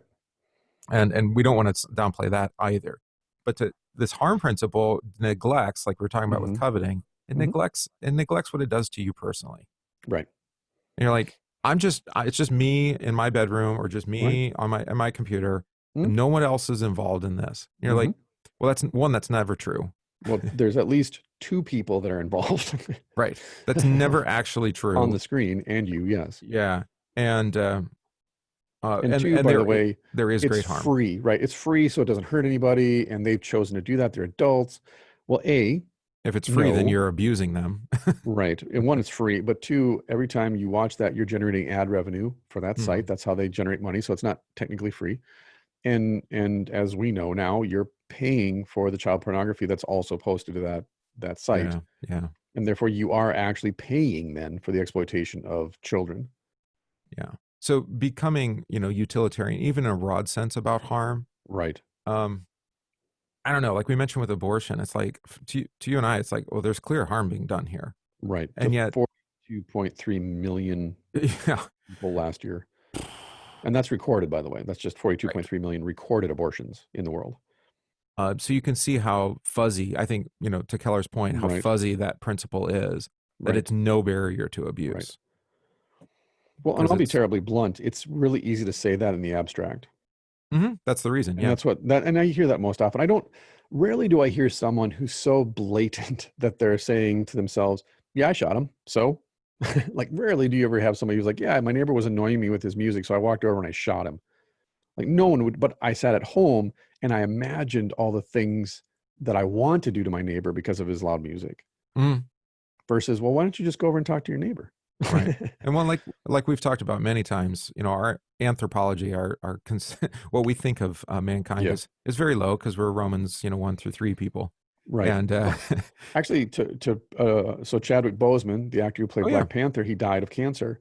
right. And a lot of people brought this up is that when he started losing weight, and people assumed he was losing weight for a role, Hmm. but then he didn't put any weight back on, people started to body shame him and say, why are you so thin? And if you're not preparing for a role, are you trying to like shame fat people? Like, what's your problem? And of course he had cancer, In hindsight, but yeah, he didn't colon say he had cancer, right? cancer. He didn't put it out there publicly. He just kept acting, kept living his life. Then he died and everyone was Can you shocked. imagine doing the second Black Panther movie? And Mm, he was already having hmm. treatment, Yeah. and the physical, Yeah. oh, gosh, It's nuts. well, it's But, noble too. I mean, people are it's pointing out is yeah, that you don't know what people are struggling with. You don't know what mm-mm, people are living with just because you engage with pictures of them or post about them online. You don't know this person, no, but you assume you do. Because it's, mm, again, I'm not harming anybody by attacking Chadwick Boseman for being too skinny and fat shaming. Well, one, I want to believe that's what he's doing because that makes me feel good, makes me happy. And two, I don't need to know facts. I'll make up my own mind. And all these other people are making these negative comments about him too. So therefore, this affirms that I'm in the right. And then when it comes out that he actually had colon cancer and that's what killed him, those people aren't going to repent necessarily. They're not going to turn back around and go, oh, I was so wrong. I need to change the way that I interact with people online. I need to change my whole approach to other people. Or is it just, oh, well, that's too bad. And then on to the next celebrity. yeah. Actually, it's Well, Adele right now. Adele's being attacked oh yeah, again. because of her Jamaica thing. Yeah. Yeah, Yeah. I was well, and then she did have quite a bit of weight loss too. Well, she So did. And obviously, she only lost weight to make other people feel bad about being heavy. I That's the guess. only reason she did. That's human nature. This goes to the point of original sin is that the old Adam thinks that he's the center of everything. Therefore, Hmm. everything is about him. Adele lost weight. She's definitely doing that to shame me. Oh, Chadwick Boseman died of colon cancer. Oh, obviously, this is some XYZ reason that has to do with me. Everything's about me. Oh, COVID-19, and we have to wear a mask, and there's a mandate that that's obviously they're trying to take away my individual freedoms. Yeah. Did I? Oh, I don't think I sent you this, but I figured you just saw it. There was a social media post that was Hmm. presented as a negative, and it had it was. I'm going to paraphrase it. It was something like if you're offended by all the Black Lives Matter movement and you're Hmm. white, it's probably because you're paying too much attention, or because you're actually a racist, right? Yeah, And you're sure. like, um, no, not necessarily. It may be because you've attached Marxist ideology to the Right, movement. I actually right. do care about not Hmm. not being racially profiling. I Right, have no problem with that because that would be unjust. right. But you've also attached to it other Mhm. ideologies that I can't go along with. Exactly. And so, but to just make a blanket statement like Right. that, yeah, it's yeah Well, and problematic. this morning a friend of mine posted, if you believe all Black Lives Matter, then why aren't you against all these Planned Parenthoods centers that are in all of these areas that are Mm. predominantly black? Well, they've become more bold. I've seen it in Mhm. campaign stuff now. It's like, yeah, you don't want to have what is it, women's choice, for minority communities. Yeah, They're actually saying it's for minority communities. And like, right, do you realize what you're actually saying? Then you're saying abortion is a particular need for minority communities. right. That's racist. Yeah. Well, that was the original intent I for know. Mark. Let's not. They're So, distancing themselves from Margaret, though. yeah, they are. Well, they have to because the things that Margaret said at that time, in that point in history, you could get away with saying that stuff publicly. And people were like, yeah, of course, of course. Whereas now it has to be a little bit more subtle. Yeah, You can't just call for eugenics and genocide. It doesn't float. it doesn't. Although China's Yeah. doing it, and the NBA doesn't seem to have a problem with it. So, ooh. Zing. Well, and So, anyways, power. the way they abuse those kids in the camps, the That NBA too. Yeah. youth camps. Good night. I don't. Again, I can't. I can't. I can't. If I don't care who you are, um, if you're raping children and you have rape camps, and the only reason you're doing this is because of their religion, which I don't believe at all. I believe that's just an excuse. You're running rape camps. You deserve to die. You're a rapist. You deserve to die. I don't care who you are. Black, Hmm. white, Chinese. I don't care. And anybody who supports that, it's like the aunt of that girl that was raped in Kenosha. Yeah, I She's know. like, you have the Boston Celtics and the LA Lakers boycotting and starting GoFundMe's for a rapist. She's like, I would, and then some guy called her out and she was like, I wish he would have been shot 50 times. Yeah, I yeah. was like, Oh, yeah, that was her. That was the aunt again, yeah, that was the aunt. Yeah. right? And Yeah. it's like, you can't, yeah, you just can't. It's just, like you said, well, it's not harmful to me. Yeah, but it's harmful to her. It's harmful to her whole family that this person is, Mm, put in a situation where she's being basically treated as it's your fault or you're wrong for wanting this to be about you. This is right. about him and injustice. It's like, you can actually say both I think simultaneously. so. I think so. That's the Yeah. problem, is that there's no nuance anymore, or Well, there just was no calling and justice. saying what it There, is. there was no justice for him because he didn't actually get prosecuted for what he Yet, did. if he lives, he will be. Oh, well, you think He's so? alive. Yeah, he's Well, not dead. I know, but he's Will now he be prosecuted? Of course he will be. he's paralyzed. It's So always after the fact that these things either are dropped or go forward, and they're not publicized because they don't fit the narrative. that's what I'm saying. Like, In Minnesota, by the way, in case those of you who don't know or aren't following the case, the Hennepin County coroner concluded that George Floyd died from a fentanyl overdose, mm-hmm, and he would have died probably regardless of what happened. So now Chauvin's lawyers are filing for a dismissal of the entire case because there's evidence that he would have died regardless, and therefore it wasn't Chauvin's fault for putting his knee on the guy's throat or neck for 9 minutes. man, I Um, almost feel like we need to have like a neutral place where these men yeah, can go to live with their families and not be threatened the rest of their life. right. No, it's just crazy because, like we talked Yeah. about, and this goes to the point of postmodern power. Then number four is we actually believe that if we just have enough information, we can be right about something. And I think what social media and the surveillance state has proven is that there's actually no amount of information that's going to help us arrive at the one and only truth, Yeah. because everybody is going to, like we were talking about with science. Some people that I know are still sticking with the COVID numbers from April. They insist that those are the only numbers Oh, that I matter. heard it this morning is that that singing is a mass spreader event. Yeah, I'm like, yeah, actually, that's been disproved. right. They've actually done the study since that. Yes, there Yeah. was a mass spreader event back in, when was that? I guess it was in March. A Something like bunch of that. Yeah, choir. yeah, It it was was a almost Baptist. I think it immediately. was like Pentecostal or Baptist church. And yeah, well, they all ate and like gathered Mm-hmm. together afterwards. It Right. wasn't the singing, but it, Right. yeah. Anyway, Yeah. yeah. Well, whatever. But I think this is, when you say, well, the majority is righter than the minority, Mm, then I think we have to dig into point four, which is that I think ultimately you and I would argue, and Nietzsche certainly argued this yep. successfully, Yep. is that really this is all about power in the end. Like Dan Crenshaw said, when you say no justice, no peace, what you really mean is no power, no peace. If you Mm-hmm. don't give us more power, we refuse to live peacefully with you. Like we talked about, well, you have to get out of your house because systemic racism. Yeah. What's the Is it end about game? racism, or Yeah. is it really just about power?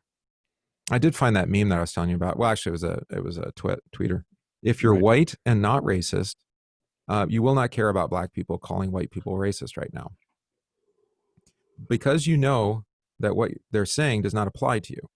But if you're offended, then you're a racist. It's simple. Hmm. Yeah. You're like, Okay. okay, yeah, logic, right? Right. Unassailable.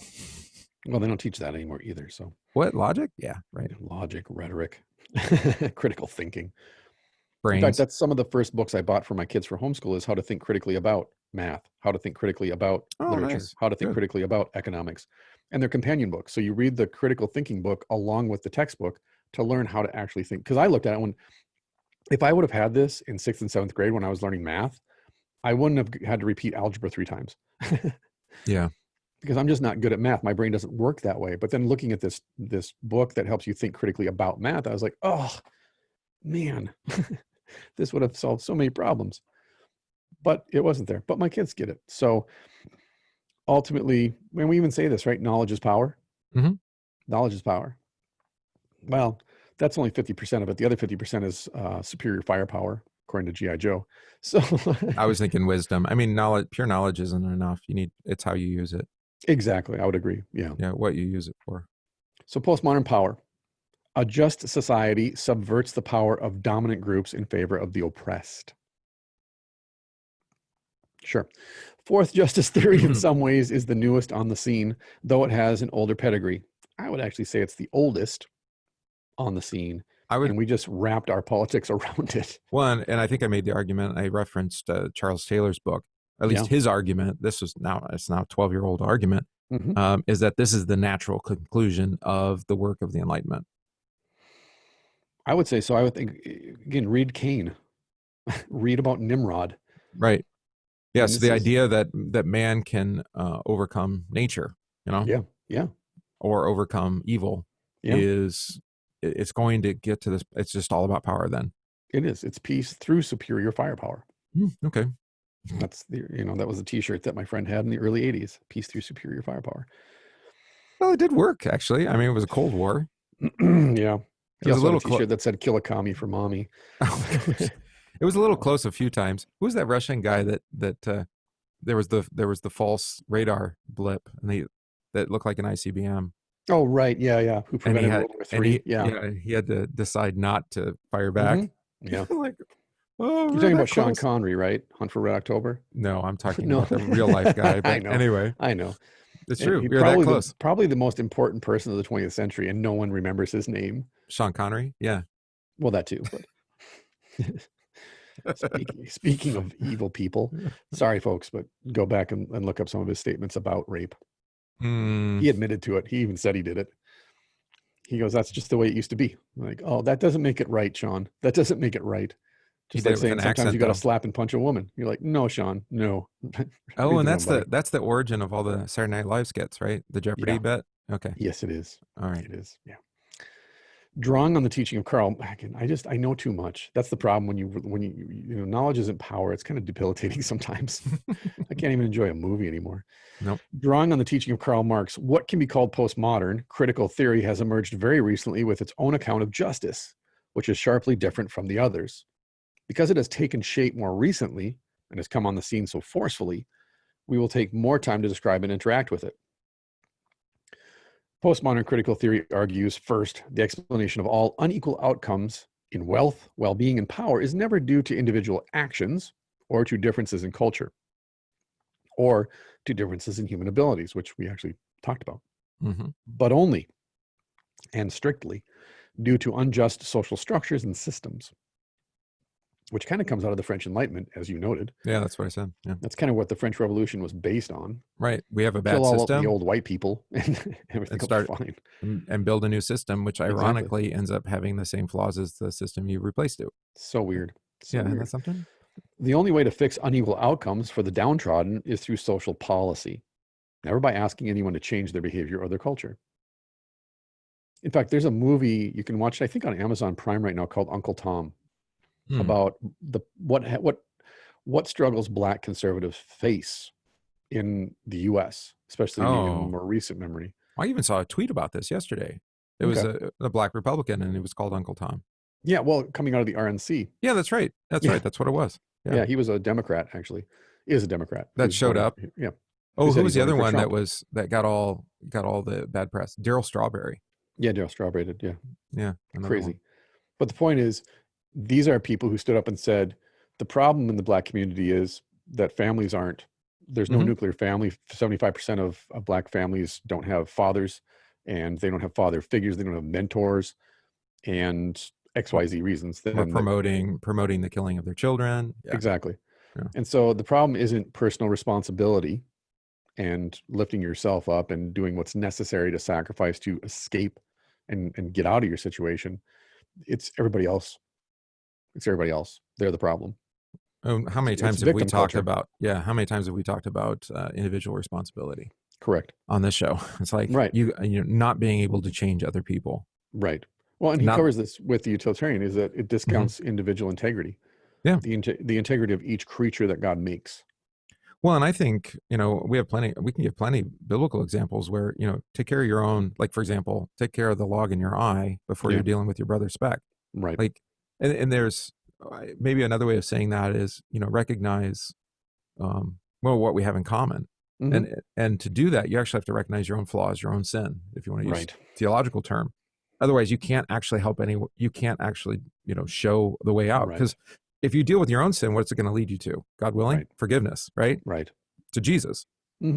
And that's where you want to drive. That's where everybody needs to go. Right. It's to Jesus, right? Have a come to Jesus moment here. Right. It's not, well, it's their fault that I'm in this situation versus, okay, maybe, possibly, I'm not saying it's not true. There are forces out of your control that have determined beforehand, this is the way that we're going to treat you, or these are the policies that we're going to legislate in order to cover you or not cover you. However it might, red line laws in the past, or that still actually exist on the books, which determine, no, you're Black, you're going to live on that side of the street. Right. And we're only going to give you a loan to buy a house over there. And we're going to police that neighborhood and so forth and so on. Not saying it doesn't exist. Can you do anything about it, though? Exactly. But can you as an individual then reflect on, okay, but that's being done to me. Now, what can I do to counter that?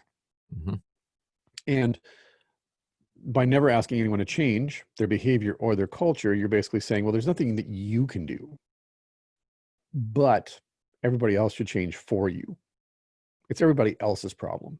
It's like I talk about in a more pointed way that in any divorce, both people are responsible for the divorce. Yeah. It's never 100% one person's fault. Even in cases of domestic violence, I'll explain to the person who's being abused, you've come to me and you've asked me what you can do to change the situation. And the answer is get out. You are not responsible for the sin of the person who is perpetrating the abuse. However, if you want me to be honest with you, if you stay, you are participating in a cycle of abuse. Therefore, stop participating. And then ask, what can I do or what can other people do to help you walk away from that? Yeah, yeah. And oftentimes the person who's abused, in my experience and talking with counselors about this and taking classes on it, we let the victim off because they're not personally responsible for changing the situation. It's all on the abuser. So then we frame the person who's abused as a victim and therefore helpless to change their circumstances versus saying, no, you have the power and the ability to walk out. You're a functioning adult. Maybe in a child's case, that's why adults have to step in for the child. Right. But in cases of domestic abuse between a married couple or a couple that's cohabitating, both of you have a 100% choice about continuing to engage in this cycle of violence and abuse. Yeah, And that's a hard word for a lot of people. And I'm not it saying is. it, again, it's simple to say, it's not easy to act upon, No, especially because this is, like we pointed out, in broader terms, but also in very specific terms. This isn't something that just happened. no. This goes And back to dating. It goes back to why you were attracted to each other in the first place. right. And there's going to be, significant implications if you take Significant. action, Yeah. both societally, how you're going to Right. be viewed or understood in your community, 100%. in your family. What Right. if there's children involved? What's it going to Right. be for them? Yeah. Right. Well, I Yeah. pointed out, I think probably on this podcast, maybe I haven't, I had to lock my doors and keep my shades pulled at night because I was basically told, I'm going to kill you. Wow. One night I'm going to drive by your house and I'm going to shoot you through your windows because of what you said to my wife. Because she left him and went to rehab and got her life straightened out, and everything that came as a consequence of that was all great bonus. And then the word coming back was, how dare you absolve her? And how dare you tell her to go to your rehab and blah, blah, blah. I'm like, I didn't tell her to do anything. I simply said, you've come to me, you've confessed your sin. I absolved Right. you in the name of Jesus Christ. Now you're free. Right. Free to take responsibility for everything within the context of your marriage and your family. And she did. And so, yeah, there's very real consequences to all of this. But that's why I think it's easier to just say to someone, it's not your fault. You're a victim. You're powerless. But you know what? We love you. You're great. Yeah. So second, all art, religion, philosophy, morality, law, media, politics, education, and forms of the family are determined not by reason or truth, but by social forces as well. Usually forces outside of your control. Right. Everything is determined by your class consciousness, and social location. I talked about this with a friend too. The New Atheist argued this about religion. Yeah. That if you're born in the Western civilization, specifically the United States and Europe, you're going to be a Christian because of where you were born. But then If that you're born means in yeah. you're also going to inherently be, patriarchal if you're Yeah. Western Christian. Yep. Yeah. Yep. Versus being born in India, you're going to be a Hindu. There's the caste system. It's going to be a different thing altogether. Which is why Christopher Hitchens would respect other religions that were non-Western. Even Eastern religions that came West, he could respect. He would go to the mosque. He would go to the temple. He would go to the synagogue. He would not set foot in the church because that represented something to him, like you said. And so, therefore, if I go to India, I'll go to the temple. I'll go to the ashram if I'm in this country because I'm honoring their culture. I don't believe any of it, but I'm honoring their culture. Versus in the West with Christianity, it's imperialism, and it represents the patriarchy and the hierarchy and oppression and all this stuff. It's all based on this. Wow. Everything is class consciousness and social location. Your religious doctrine, together with all your politics and the law, are always at bottom a way for people to get or maintain social status, wealth, and therefore power over others. It's always a power struggle. Always Who's in a power charge? struggle. Yep. Who's in charge? Who gets to make the call? Yep. And I would argue he's not wrong. I would argue he's, going to get to the, that this affects the church too. Yeah. Third, therefore, reality is at bottom nothing but power. And if that's the case, then to see reality, power must be mapped through the means of intersectionality.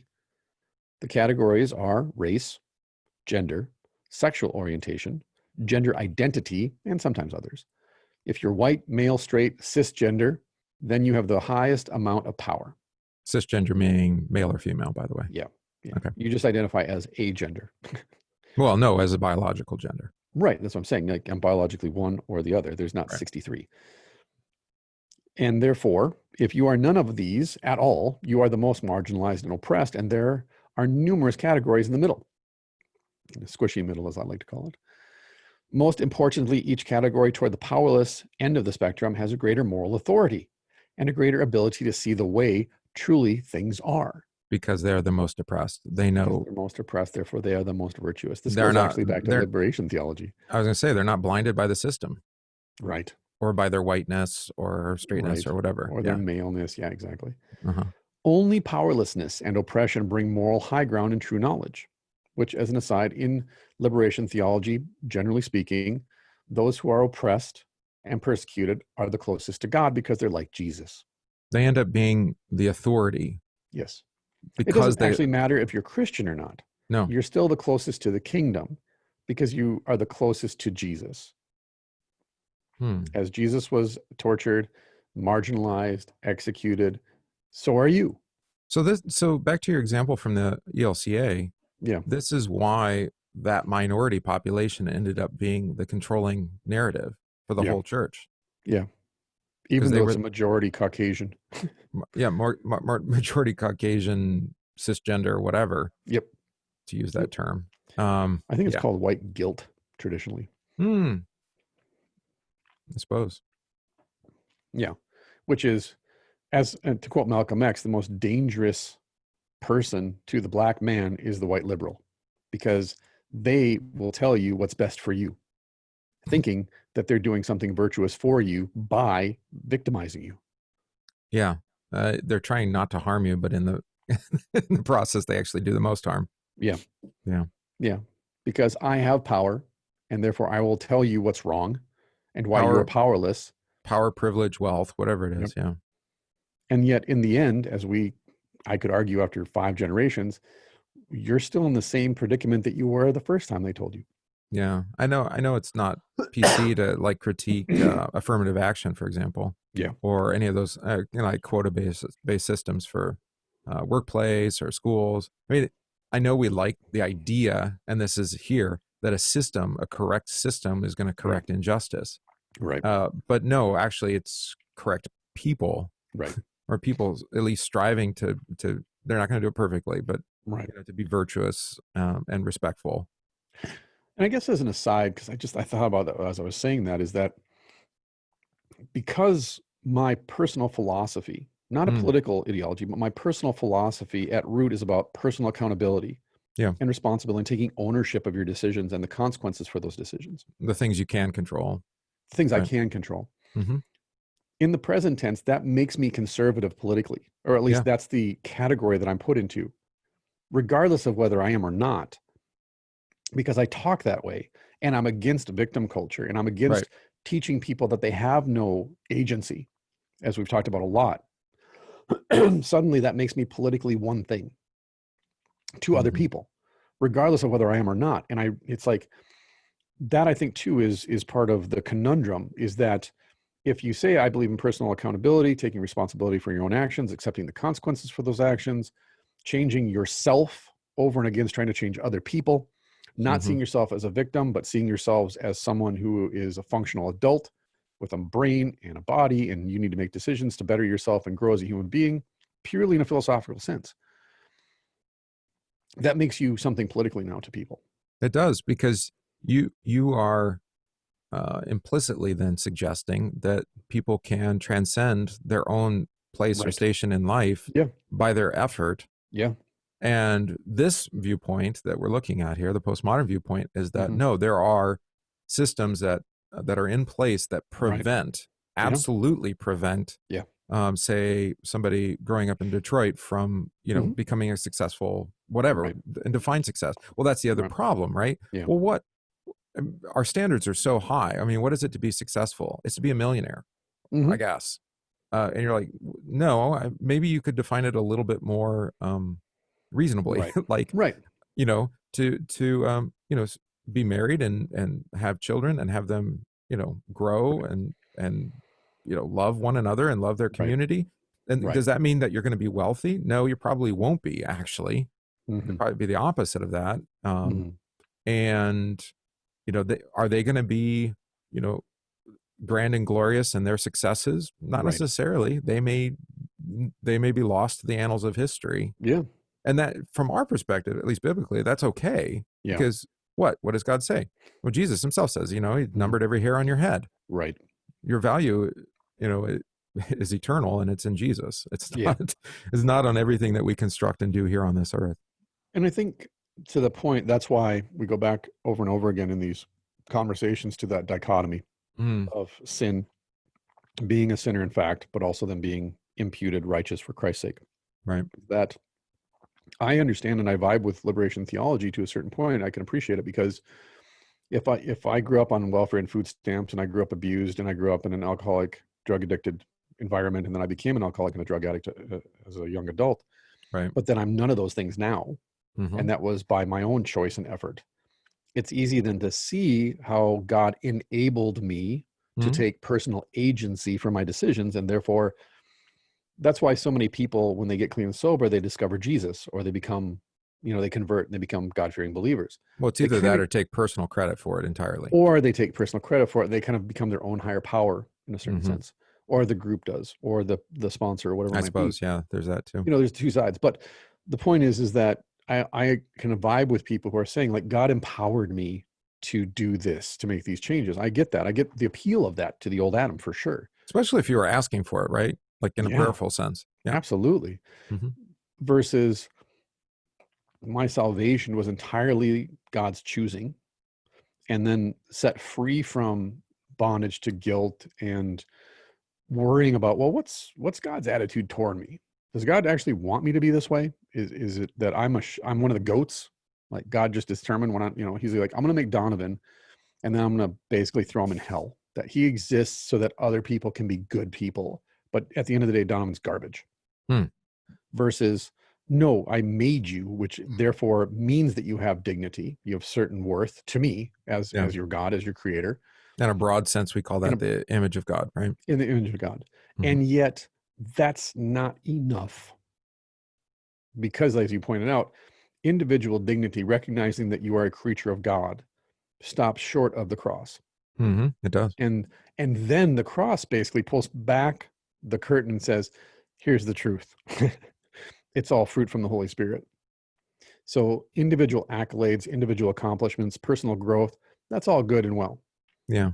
And that's what I made you to do, to Like love your. this is like the rich young ruler, right? Yes, Well, all that I've done since my youth. right. Yeah. But But then who Jesus gave it comes to you? along. Jesus Yeah, comes along and says, yeah, well, there's one thing you still lack, right? right, Sell right, everything and give it to the poor. And you're like, oh, right. there's always So something lacking. That's right. always, right. Hmm. And therefore, you live in that tension, or you're supposed to live in that tension, I believe, between, well, everything's gift, everything's from God, even my crosses. So at the end of the day, I can say, well, I accomplished this. I got my black belt, or I've been married 22 years, or my kids aren't drug addicts like I was at that age, whatever it might be. My 17-year-old, for example, who starts his job tomorrow at the butcher shop. Yay, free Good meat. for him. I know, right? But bacon. But the point is, at the end of the day, everything that I have, or everything that I've quote unquote accomplished for myself as an individual, or that I see my family has accomplished as a consequence of me changing my life, notice that's all directed toward me.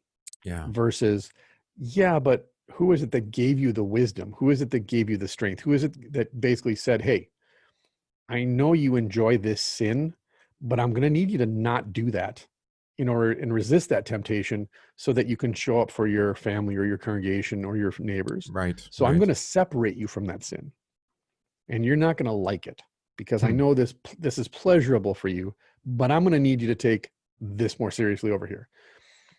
And at the end of the day, then, if you say, well, I'm clean and sober, okay, but who gave you the strength to resist that temptation? Who is Right. it that put people in your life to walk with you when you needed people to walk with you? Because we talk about this all the time. People come and confess their sins to us. Usually it's regret about the past. Almost exclusively, if it's something that happened yesterday, 10 years ago, 80 years ago. Mhm. It's hardly ever like here's what I'm going to do. Yeah. Right, exactly. It's like, Pastor, I'm going to need you to talk me out of robbing a bank. It's usually, I robbed a bank when I was 23. And you're like, Yeah. oh, okay. Wasn't expecting that from you.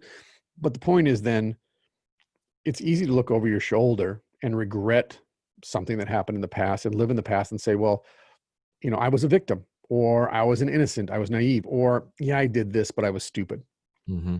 We're less likely to take credit for those things that are quote unquote bad, and more likely to take credit for those things that we consider to be good, but rather see them in relation to Christ, which I think is kind of the pastoral responsibility there, to say, okay, but in relation to Christ, what does this signify? Well, I What think weight does this have? that's the problem that we've identified. I think with all four of these categories that Keller lays out of secular justice, Yeah. is that they're all defined to some degree in the absence of the objective Word of God, uh, Hmm. Yeah. of Jesus, really, right? Yeah. And Specifically Jesus. Yeah. specifically Jesus, and that's a shortcoming. Whether you're a libertarian or you're a liberal, Right. or you're a utilitarian. If you try to live any of those kind of philosophies Right. apart from faith in Christ, Right. and namely then the faith that's given in the scriptures, well, you lose the moral objectivity. I think that's the point. Yeah, and I agree. As reflecting on my own philosophy in the Stoic philosophy, Hmm. is that ultimately Stoicism explodes when it's thrown at the cross, as all Yeah, human philosophy is, as all ideology is. yeah. Which is why I think we constantly, going back to Israel, they always wanted to hyphenate God. It was always Yahweh plus Dagon, Yahweh plus Moloch, Yahweh plus Zeus. God works really well in our system. Yeah. And now we see, well, Jesus would have been a communist, or Jesus was a socialist, or Jesus was this, or Jesus was that. You're not doing anything that Israel didn't already try. Yeah. And just because we don't melt down the treasures of Egypt and make a golden bowl out of it, doesn't change the fact that what's behind that, the motives behind it, is the same. The intent is the same, Yeah. which is to co-opt God for our system. I mean, there is kind of a system that's given, I would say, in the scriptures of the life of faith Sure. that you live in God's No, word. absolutely. You As a hear, discipline, as yeah, a you piety. hear, pray, do. I mean, it's Yeah. there. Right. And that can guide, but you can't spin it out into a moral secular philosophy that actually No. can guide a civilization. Right. And I think too, then to the point then to kind of bring this to its head, because I don't think we have to read the whole thing, I don't think we need to read more. Yeah, because the biblical analysis sums it up. This is a deeply incoherent philosophy. yeah. Well, It literally doesn't make sense. at the end of the day, every ideology, specifically every system of justice is an attempt to replace Jesus with Hmm. a different path of salvation. When Jesus says, I am the way, he means the way of the cross, the Yep. way of death and resurrection. All of these ideologies are attempting to save us from suffering, from pain, and from hurt, Yeah. and to make us happy. And ultimately then, what is it that we want ultimately to escape? Well, mortality. Like we were talking about with the transhuman project, Sure. is, well, how far can we push out human life before it completely disintegrates? About 130 years total, which is ironic because biblically speaking, he kind of did that. Yeah. Certainly after the flood, right? Yeah, That's he's that's like, the yeah, this narrative. is, yeah, here's how long you go. So once again, we're just coming back around to what God's word has already declared, which is this is the length of your days, period. Mm-hmm. Mm-hmm.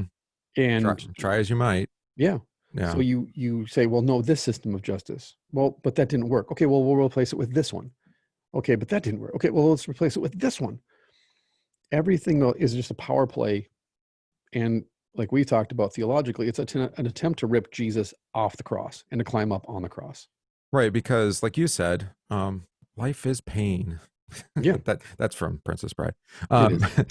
yeah, or life is suffering. That and then you have the Buddhists, which that Hmm. was the Buddha was a long time ago, Hmm. old guy, right? But his goal was to escape suffering, Yeah. and that's the opposite of Hmm. Christianity. It Hmm. is, It is. because instead Christianity says, okay, you're suffering, I'm here for you. One of the craziest verses for me in the entire New Testament is in Colossians, Hmm. that we complete Christ's sufferings in our body.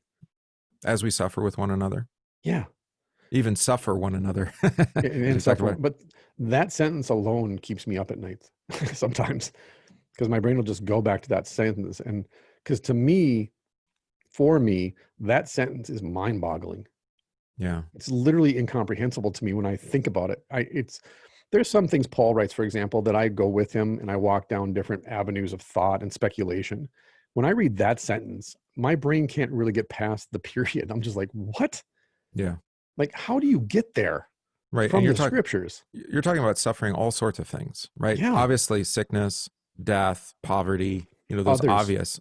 Yeah, but in broadly it is others. I'm thinking Yeah. about people who try to engage in political discourse on the internet with others. Right. And those who continually do it every day, and I wonder, is this just Right. some kind of morbid curiosity? There are those who do it, who are Hmm. legitimately trying to love their neighbor Hmm. by entering into political discourse with people Right. who don't agree with what we would argue is a biblical view, Hmm. of how to love one another. And look, we can't have a country where we're saying where we take this postmodern view, for example. Yeah. You cannot have the minority tyrannizing the majority. Right. it doesn't work. It unravels the whole thing, because then they end up being the Mhm. majority Right. after they kill most of the minority. And then the majority tyrannizes the minority. Yeah, and it repeats. It's Yeah. cyclical. We've seen this. Um, so I mean, we at some point we have to actually recognize that we have a common humanity, Yeah. right? And Yeah. that, and yes, we're different and we don't intersect.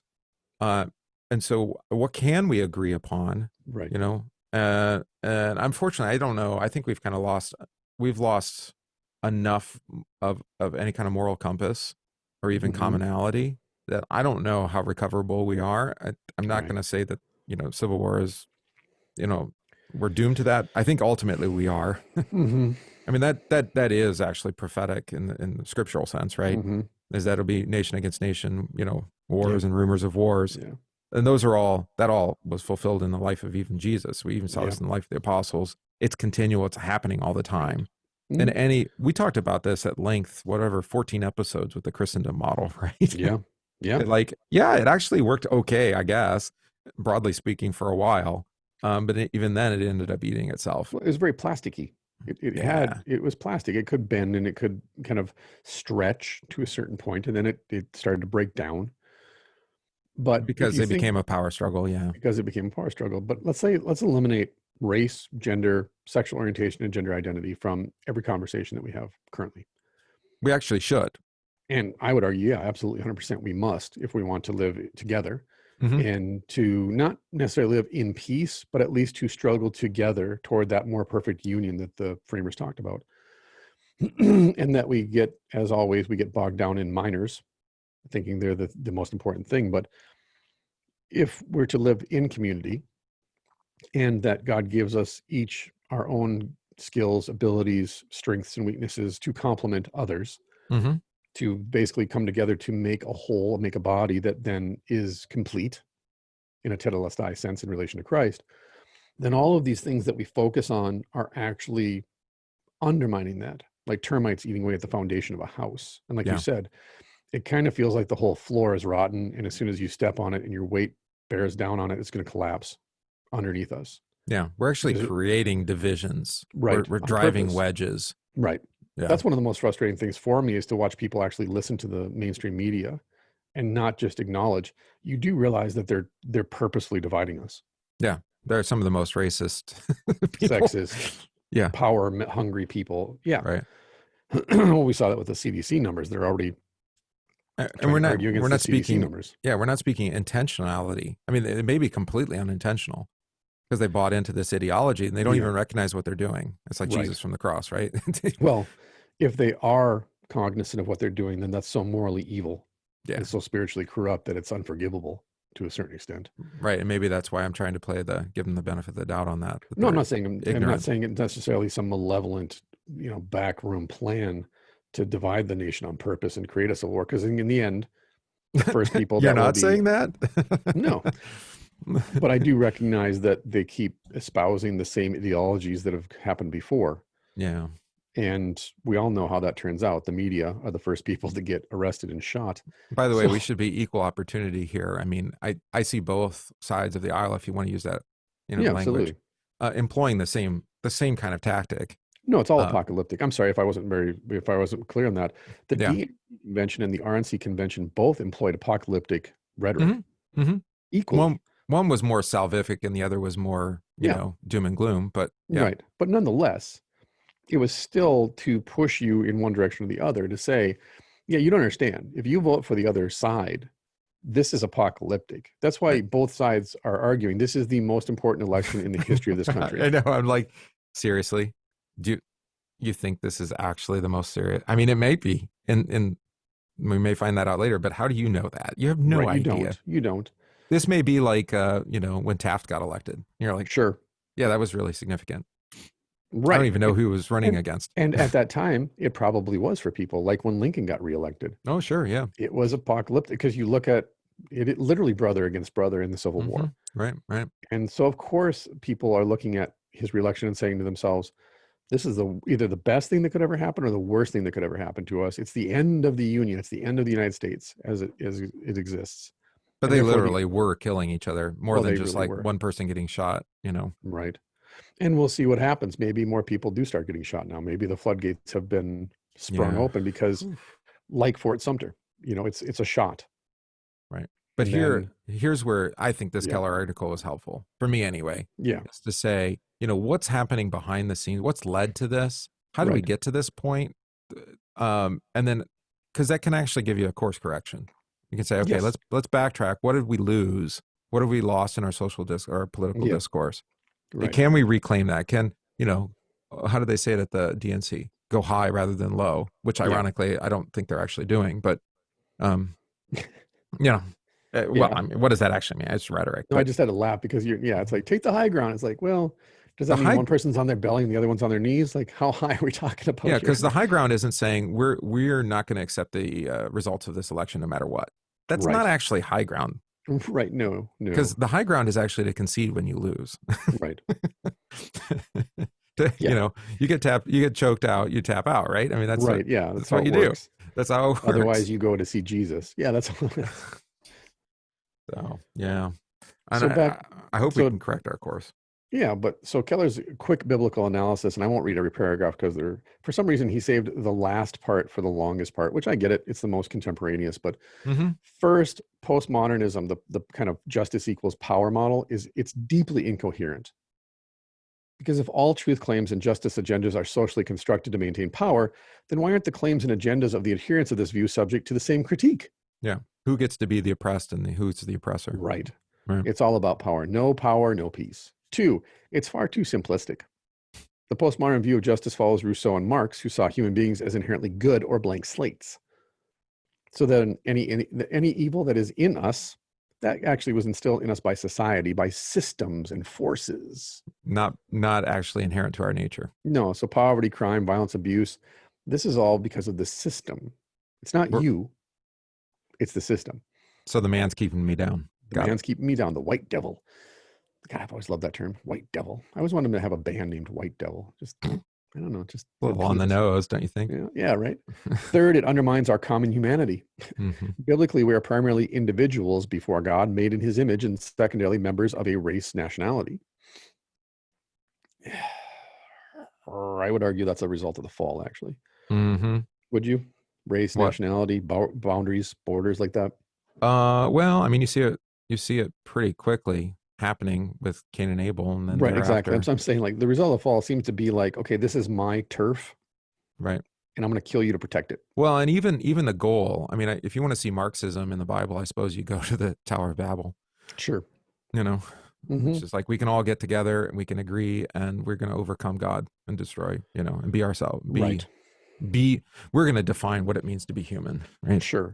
God says Well, and no, I think no. key then is fourth, it denies our common sinfulness. Hmm. That That's somehow one group of people is less sinful than other people, or to quote Animal Farm, some animals are more equal than others.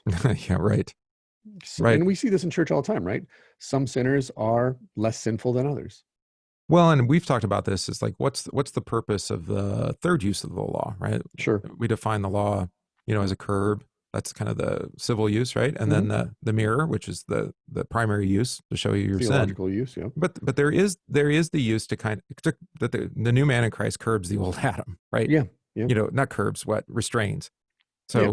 So that's really the purpose of the law Right. in the church is that yes, we're all sinners, and we do Hmm. need to have some order here. Right. Otherwise, we're just as destructive as the world is. Right.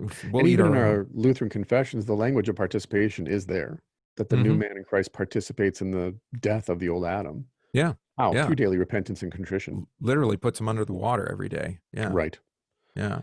Fifth, it makes forgiveness, peace, and reconciliation between groups impossible. Mm. As Miroslav Volf said, forgiveness flounders because I exclude the enemy from the community of humans, even as I exclude myself from the community of sinners. So in other words, you're never wrong, Right. Why don't you especially come if to you're the church anymore? oppressed. Well, Pastor, I just cannot forgive X, Y, or Z. I know I'm a sinner, but I hear that often actually. Pastor, I know I'm a sinner, but Well, and I've mentioned this a few times, I think, as we've gone through this, but what's sorely lacking in all the secular view, almost all of it, is humility. yeah, Because humility requires that. It requires you to say, I have done wrong. I think wrong. I speak Right. wrongly. Right. Right. I have caused offense. I didn't, even if I didn't Right. intend it, I'm willing, Right. I have to admit that, You know what's you know? humbling? Doing something that you don't like to do because you have to pay bills.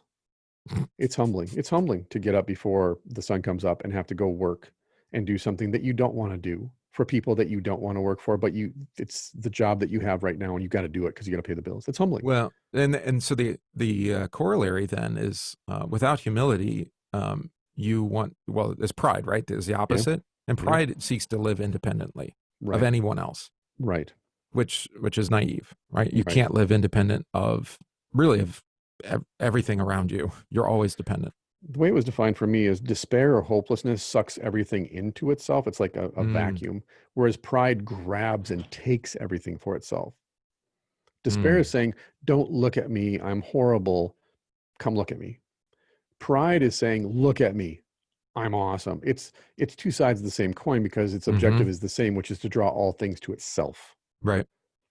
Right. But usually people see someone who's hopeless and they pity them. They run to help them. Whereas when someone's proud, we don't necessarily, if it's pride is like confidence, like I'm a winner, like kind of Trump, right? I'm a winner. Don't you want to be a winner? Don't you want to be on my team? Because I'm successful, I'll make you successful. Right. But like you That kind talked, of, like you yeah, talked go ahead. about earlier, it's like, here, we want to help you and we're going to tell you how we're going to help you. That's not Right. pity. Right. That's actually, that's authoritarian, really. It is. Yeah. Yeah. You're telling them how you're going to care for them. And you're like, Right. no, let me tell you what I need. Like, I don't need another check. I need you Right. to teach me how to work. Right. You It's know, like the joke, rather or I than need say, a how can I job. help you? And then have people go, well, could we have school vouchers and open enrollment so that I can send my kids In to a school better school choice. district Yeah. versus, well, we could do that. Or actually what we did is we banned Aunt Jemima because it's racist. Like, there, we've lifted you up. And they're like, but we didn't ask for that. We asked for this. Right. Exactly. It was like, It doesn't mean that what they ask for when you want to show them pity or mercy is something you can do for them. Sometimes you sure. can't. Right. But if that has to be the starting position, Right. it's like, what do you need? Right. Right. And Not what, if I not could, this is what I'm prepared to do for you, right. but rather what do you need me to do something for you or not? Right. Because like you said, Like maybe where, I'm not the person that can do something for you, but maybe I know somebody I can connect you with who can. right. Right. I mean, maybe you're not a paramedic, but you say, where does it hurt? I did Okay. stay at a Holiday Inn Express last night. I don't know what to do with that. Let me call 911. All right. Yeah, exactly. Yeah. Or maybe you do know something, you know some basic Right. CPR or whatever it is. Right. Yeah. Sixth, it offers a highly self-righteous performative identity. Oh, No there it is. kidding. Yeah. That's The what we've been Christian talking identity is received from God's gracious hands and therefore is a position of humility. about. Mm-hmm. Not achieved by our actions. We are loved absolutely apart from our performance. By the way, in Hebrew, the word for humble is to go down on one's knee. Yep. It's literally to bend a knee, not humility in the sense of, oh, look at God. I'm so repentant. It's not the Pharisee. Thank God I'm not like other people. Yeah. It's to be subject to or submissive to. Yeah. Right. Or in Greek, the way that I translate it literally is to consider yourself to be of no importance. That Mary was considered to be of no importance in her community. Of That's humble why estate. Yeah. of humble estate literally means she's not important. And Luther, I think I got that from Luther originally in his commentary. Like, why is Mary humble? She's not important. No one cares about her. She's not Caiaphas's daughter. Yeah. She's nobody. Why is she the greatest among women? Yes, she bore Jesus, who is, literally Right. the lowest estate. Right, exactly. And she's next to that. Yeah. And so to take a knee, that visual is to say, I'm not important, or I'm not more important than anybody else. Yeah. And so I'm going to take a knee before God to acknowledge, in relation to God, I am nobody.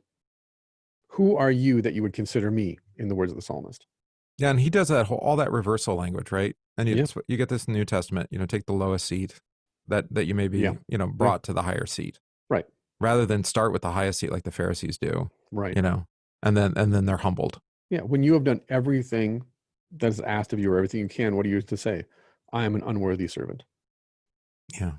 Very simple. Like John the Baptizer says. Right. And then finally, Keller concludes, it's prone to domination. Hmm. As we've talked about, there's always going to be a personality or a group personality that's going to dominate the conversation. Like Black Lives Matter as a movement You can say, hey, it started off as a movement, good. But then it was taken over. Yeah. And I don't know the history of it, so I don't know if it actually did get made taken into over, if it something started else. that way. No, it started that way.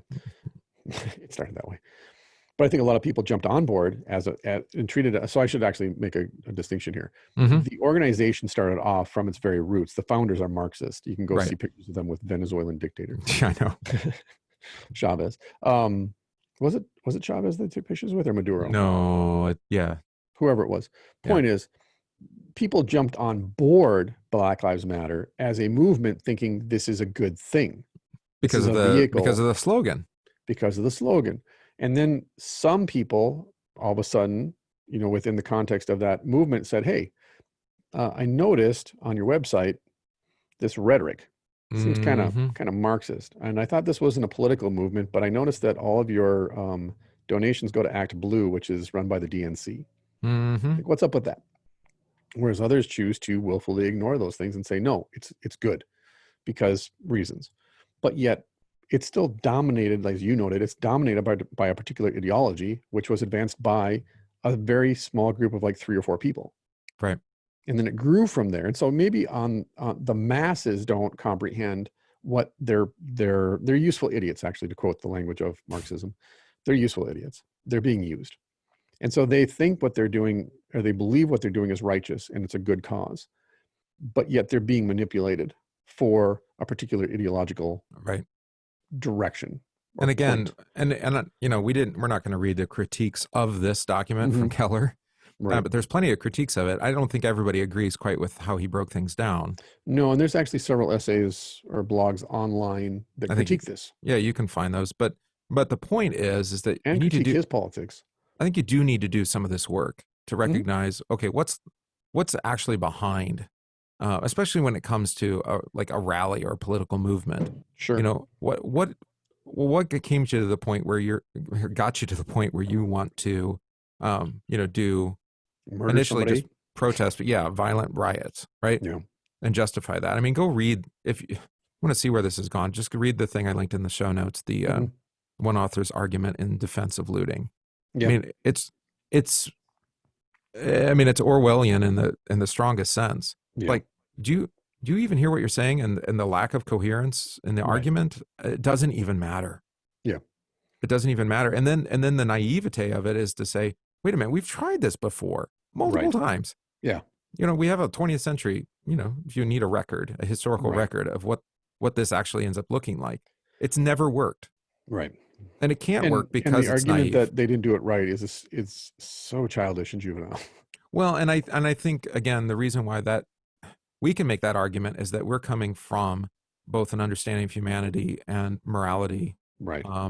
That's grounded in objective truth that God we has also revealed see to it us. in church history. We're children of the Reformation. Yeah, we have that too. Yeah. And our own church body is a sectarian. It's founded on sectarianism. Like an idealistic utopian vision? Yes. Yeah. Yeah. That's why they came here from Prussia. That's right. Like, it didn't work. We can do this better over there. Nope, didn't work out. Sorry. Didn't work out. And yet that's in the DNA of our church body. And I think you and I are a little bit overly, we're more sober than necessarily other people are about that.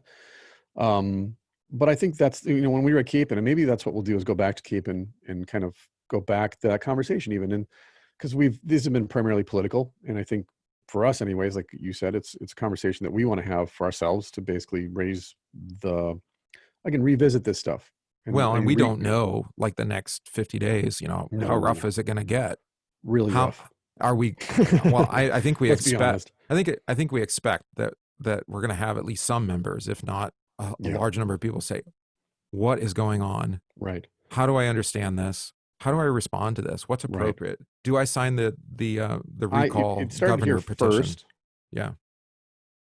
40 miles from where I'm that live within 20 miles of what's happening, and it's found its way to their neighborhoods in one way, shape, or form. And so they come to church. It's a very real conversation. And now with Kenosha, it's a very real conversation for you. It's in your backyard. It's becoming that. Yeah, exactly. And like I've said before, you can stand on the beach and act like the waves are never going to touch your feet until the tide comes in.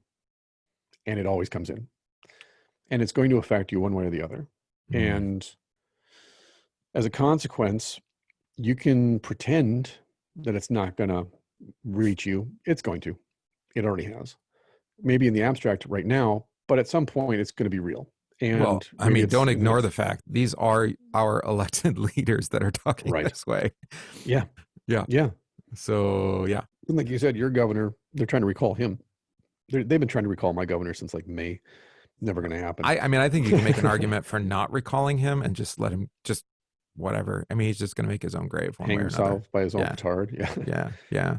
There is something to be said about that too. But I covered this on the Warrior Priest podcast yesterday about the death of the modern warrior Mm, and warrior culture, that we don't have a warrior culture anymore. In fact, warrior culture is vilified by the mainstream media by and large and by politicians. And there's a reason for that historically. But I use that as an example then that we don't actually raise up heroes anymore. We don't have heroes in the sense of, like after World War II, for example, sure. you had parades, you had statues, you had songs being sung about Iwo Jima, for example. You had guys like Audie Murphy become like Hollywood stars. Audie Murphy won the Medal of Honor. There was a time not so long ago when we wanted heroes, and we had heroes for good or bad. I'm not saying that it's all, entirely altruistic, but we had heroes. And when I was growing up, there were heroes that I gravitated towards and stories of heroes. And then going back to the whole Gen X thing, when I was in college, it became uncool to have heroes all of a sudden. And it was very DIY, and we shouldn't look to other people for our examples, and we got to do it ourselves. Yeah. And we got to be activated ourselves and have community gardens and do all these things ourselves. And now I see my kids where having heroes is almost like, well, we want to lift somebody up so we can tear them down.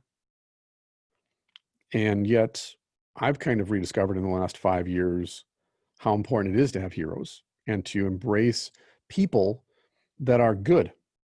They're good people, they're humble people, they're wise people. They've been through a lot and come out the other side with a lot of information that could be useful to us as individuals, but also as communities. But it almost seems to me anyways, like your pastor. Mm, For how many people, young people, is your pastor your hero, or at least a mentor, versus somebody that you look upon with suspicion? And like, what's he really after? What's his real motive here? And the clergy have certainly done more than enough to tarnish the yeah. office in No the doubt. last 50 years. But to me, then, that just means as an individual pastor, I need to work hard and be diligent and disciplined about proving that I'm worthy of your respect, to my congregation anyways. Yeah. And when I screw up, and I do a lot, to seek forgiveness and to try to the best of my abilities to reconcile with the people I've wronged. And if I can't, at least ask, is there any way that I can help facilitate a move to a different congregation for you so that you don't leave the church on account of me or on account of something that happened at church? Yeah. That's probably the greatest dereliction of duty, is for somebody just to walk away entirely. Yeah.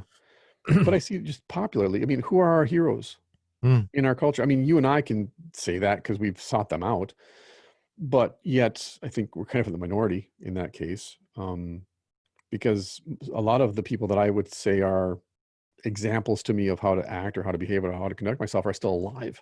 yeah, it's Because I true. realize the limitations of making all of my heroes out of the dead and ancestor worship. And I Well, think because these, it, it's selective. You it's don't get to very see the whole selective, picture. Yeah. and I can edit as I Right. go. Right. Versus And I what? got a book on my desk by Kevin Ross, who's a Muay Thai fighter, and I've connected with him through the Hmm. other podcasts that I do. And he's a beautiful human being, and he's amazing. And the fact that somebody who's a world champion would even give me the time of day and share anything or share what I've done and put it out there for other people and say, hey, go check out this person and what they're doing. Like, to me, he doesn't have to do that. I'm nobody to him. But to me, that's him saying, no, we're the same. Like, I've done different things in my life, but you're doing these things in your life. And Right. I can see, and I know what it did for me. So therefore I can only imagine what it's going to do for you and your community. So what can I do to help you, kind of encourage you to go in that direction? Versus, it's not about power. It's about actually humility and love. And I Hmm. mean, unconditional love, Right. agape love. And that's what I mean by looking up to people who are examples of not brotherly love or of erotic love, which is basically what pop culture sells us, which is lust and licentiousness, but those who are examples of agape, of Right. I love you more than ... And therefore I'm willing to, sacrifice my time or my energy or my attention for you, to better you, to be that watchman on the tower, on the Is, wall, so to speak. isn't that a children's book? I love you so much, or something about the moon or something. Is it? I don't know. I love you to the Yeah, moon and back, yeah, something like that. or Fly Me to the Moon by Frank Sinatra. No, But not I'm that just, one. again, on the vocational side of things, Mm, we don't, we don't tend to elevate people who are examples of virtue or good, but rather we elevate people who are, like we talked about, successful in the way of, well, he has got a lot of power, so be like him, yeah. Well, and be it's never, rich like her. and it's never. The problem is it's never perfect, right? That Yeah, those individuals are flawed, yeah. and you're trying to find those. I hate to say it this way because it almost sounds utilitarian, who do the most good, Mm-hmm. and maybe that good is they try and they fail. I mean, that's Sure. good too, Yeah. sometimes, right? Because there's that admission of fault. Maybe that's Right. what's lacking in the public or social discourse. Even Mm-hmm. and like we talked about among pastors, both of us have been counseled to never admit fault, and it's like, Yeah. sorry, Right. uh, And there wouldn't be much for me to talk about if I didn't admit my faults. that's true, that's true, um, and yes, there's secret sins, and those are laid before Sure. God alone. I get that. Mm-hmm. The problem though is, again, I mean, like, who do we look to? Mm-hmm. Who clearly is willing to show their weakness, Right. um, and admit that they've done wrong, or they've not acted in the public interest, and Yeah. they'd like to do better. It, it, Mhm. it does not, that virtue seems to be lost. Yeah. Um, because, well, and maybe it's just because of the way, you know, you're going to get canceled, I guess, today if you do that. Mhm. Well, and on the flip side, I was going to say people that are alive that we consider like our spiritual mentors or spiritual fathers, they are deeply flawed men. And they're also probably not, yeah, they've been excluded from a lot of, Yes, public yes, they life. Yeah. have. Well, this Yeah. is the 1517 network, and I think we've established that we're the island of misfit toys. Yeah. Demonized or whatever. Yeah, Yeah. sure, but I am fully aware that my spiritual mentors, so to speak, are deeply, deeply damaged human beings that have some really bad habits and Hmm. vices that I don't agree with at all. Right. And I think it damages their character. However, when they preach law and gospel, I can't not acknowledge the fact that, oh, they're bringing the heat. Like, I got to listen to this stuff. This is why I got to learn this. Yeah. And pastorally. And a lot of those people, in fact, I constructed a pseudonym based on a kind of conglomeration of all these different people, Yeah. which is these are all people that have served so long and been had their heart broken so many times and been beaten to a pulp by the institution so often that all they have left is their faith in Christ. So it's literally like the cross in the middle of a dump that has been planted on the tertiary station at the front door. There's literally nothing attractive about them. There's nothing, quote unquote, redeeming about them socially a lot of the times. Right. And yet they have the best humor, that's for sure, if you're into dark humor, but also when they preach, that's the point. Hmm. Like we talked about with the Luther and the Jews episode, we don't forgive Luther for the terrible things he said about the Jewish people, but we also don't then automatically cancel everything he says about justification by faith alone in Christ, Correct. because they can actually exist simultaneously because he's a sinner, and sinners say horrible things that are unforgivable. But that doesn't change the fact that the Holy Spirit can still use them as an instrument of grace and salvation. Yeah. Actually, that's kind of the point. And when they're safely tucked away in the Bible, we actually teach our kids to be like those people and just ignore their flaws and their sin.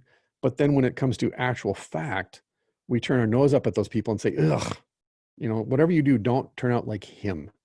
Well, it's like, what makes a hero? That. The fact that they're deeply flawed individuals, and yet they kind of pulled it together in that moment to do something. Right. Right. And like Yeah. you said, it might be utilitarian, but it's still, that's fine, because our vocations as Christians is to serve our neighbor, not ourselves. Hmm. But as God says to the prophet, your neighbor's well-being is your well-being. Yeah. No, it's true. And so if you don't seek out the well-being of your neighbor in all that you do, yeah, it's going to come back on you in a way that is going to be hurtful. Sure. But that's, again, why we attach ourselves to ideologies that promise to protect us from that backlash. It's not my fault. Or overwhelm them before they overwhelm you. Take advantage of them before they overpower you, whatever it might be. And In then the the end. oppressed becomes the oppressor. And then the oppressed becomes the oppressor. And so I don't think, again, if you're a classic liberal or a utilitarian, or what was the first one? Libertarian. Was it libertarian was the first one? And so libertarian was number Liberal. one. Libertarian, liberal, then Community. Others have a claim on my wealth, so I must give voluntarily. Equity. Right. That's right. Libertarian and then classic liberal. mm-hmm. That's what it was. Libertarian and then liberal. In the end, I think I would argue that it doesn't matter what the system of justice is. It's all going to come back down to power. Who's got the power? Who wants the Today. power? Oh, well, today. Yeah, because that's the level of discourse that we're Right. having. Yeah. Yeah. And that's why, a classic liberal view doesn't even compute. Yeah. Because the language doesn't even correspond anymore. Right. Right. It doesn't. Mm-mm. So you can say, well, you're not a classic liberal, and people will say, well, what do you mean? I'm a liberal. It's like, no, I mean, yeah, you are, but not in a classical liberal sense, politically speaking. Right. So what is that? Yeah. What does that even mean? I mean, that's the postmodern move. I think, yeah. And that's, whether it's intentional or not, that's the destructive move to destroy all meaning. Yeah. Because then we can redefine Exactly. what an event means. Well, Right. this is a peaceful protest, or this is actually a violent riot. Well, actually, yeah, depends on who you ask, right? Right. Exactly. Like, wait a minute, can't we be objective about this? There's things burning in the background. No, Right. Yeah. apparently not. Nothing to see here, folks. Just go about your business. Go. Like, what? It's literally Officer Wiggum, Chief Wiggum, in front of the fireworks factory. All right, we're gonna end it there. Yeah. And Okay. so I would just suggest, this is a long article, so maybe you want to chop it up into multiple pieces. But if you want to have a conversation at church, or you want to have a conversation for your Bible study, or you just want to get together with friends and have a conversation about what's happening right now, and you want to frame it in a particular, set of language, I think Keller can be, for all of the flaws in this blog, which other people have critiqued, like we noted, it's a starting point, at least. It's something to jump off of and really kind of suss out your own presuppositions and where why you're coming from, where you're coming from. Yeah. And it may be an oversimplification, but at least it gives you some framework to have the conversation. Yeah, exactly. Yeah, like we did.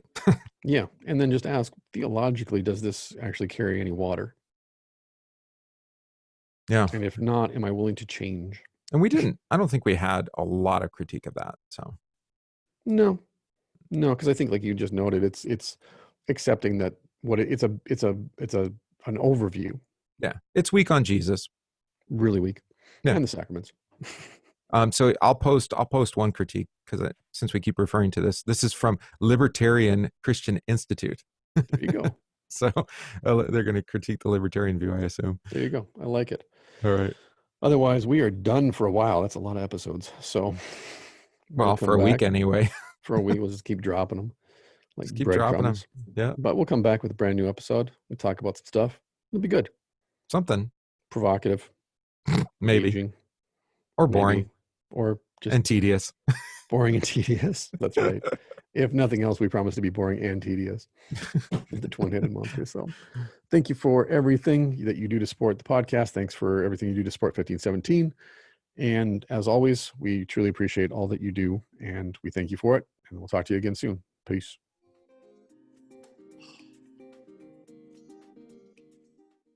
There we go.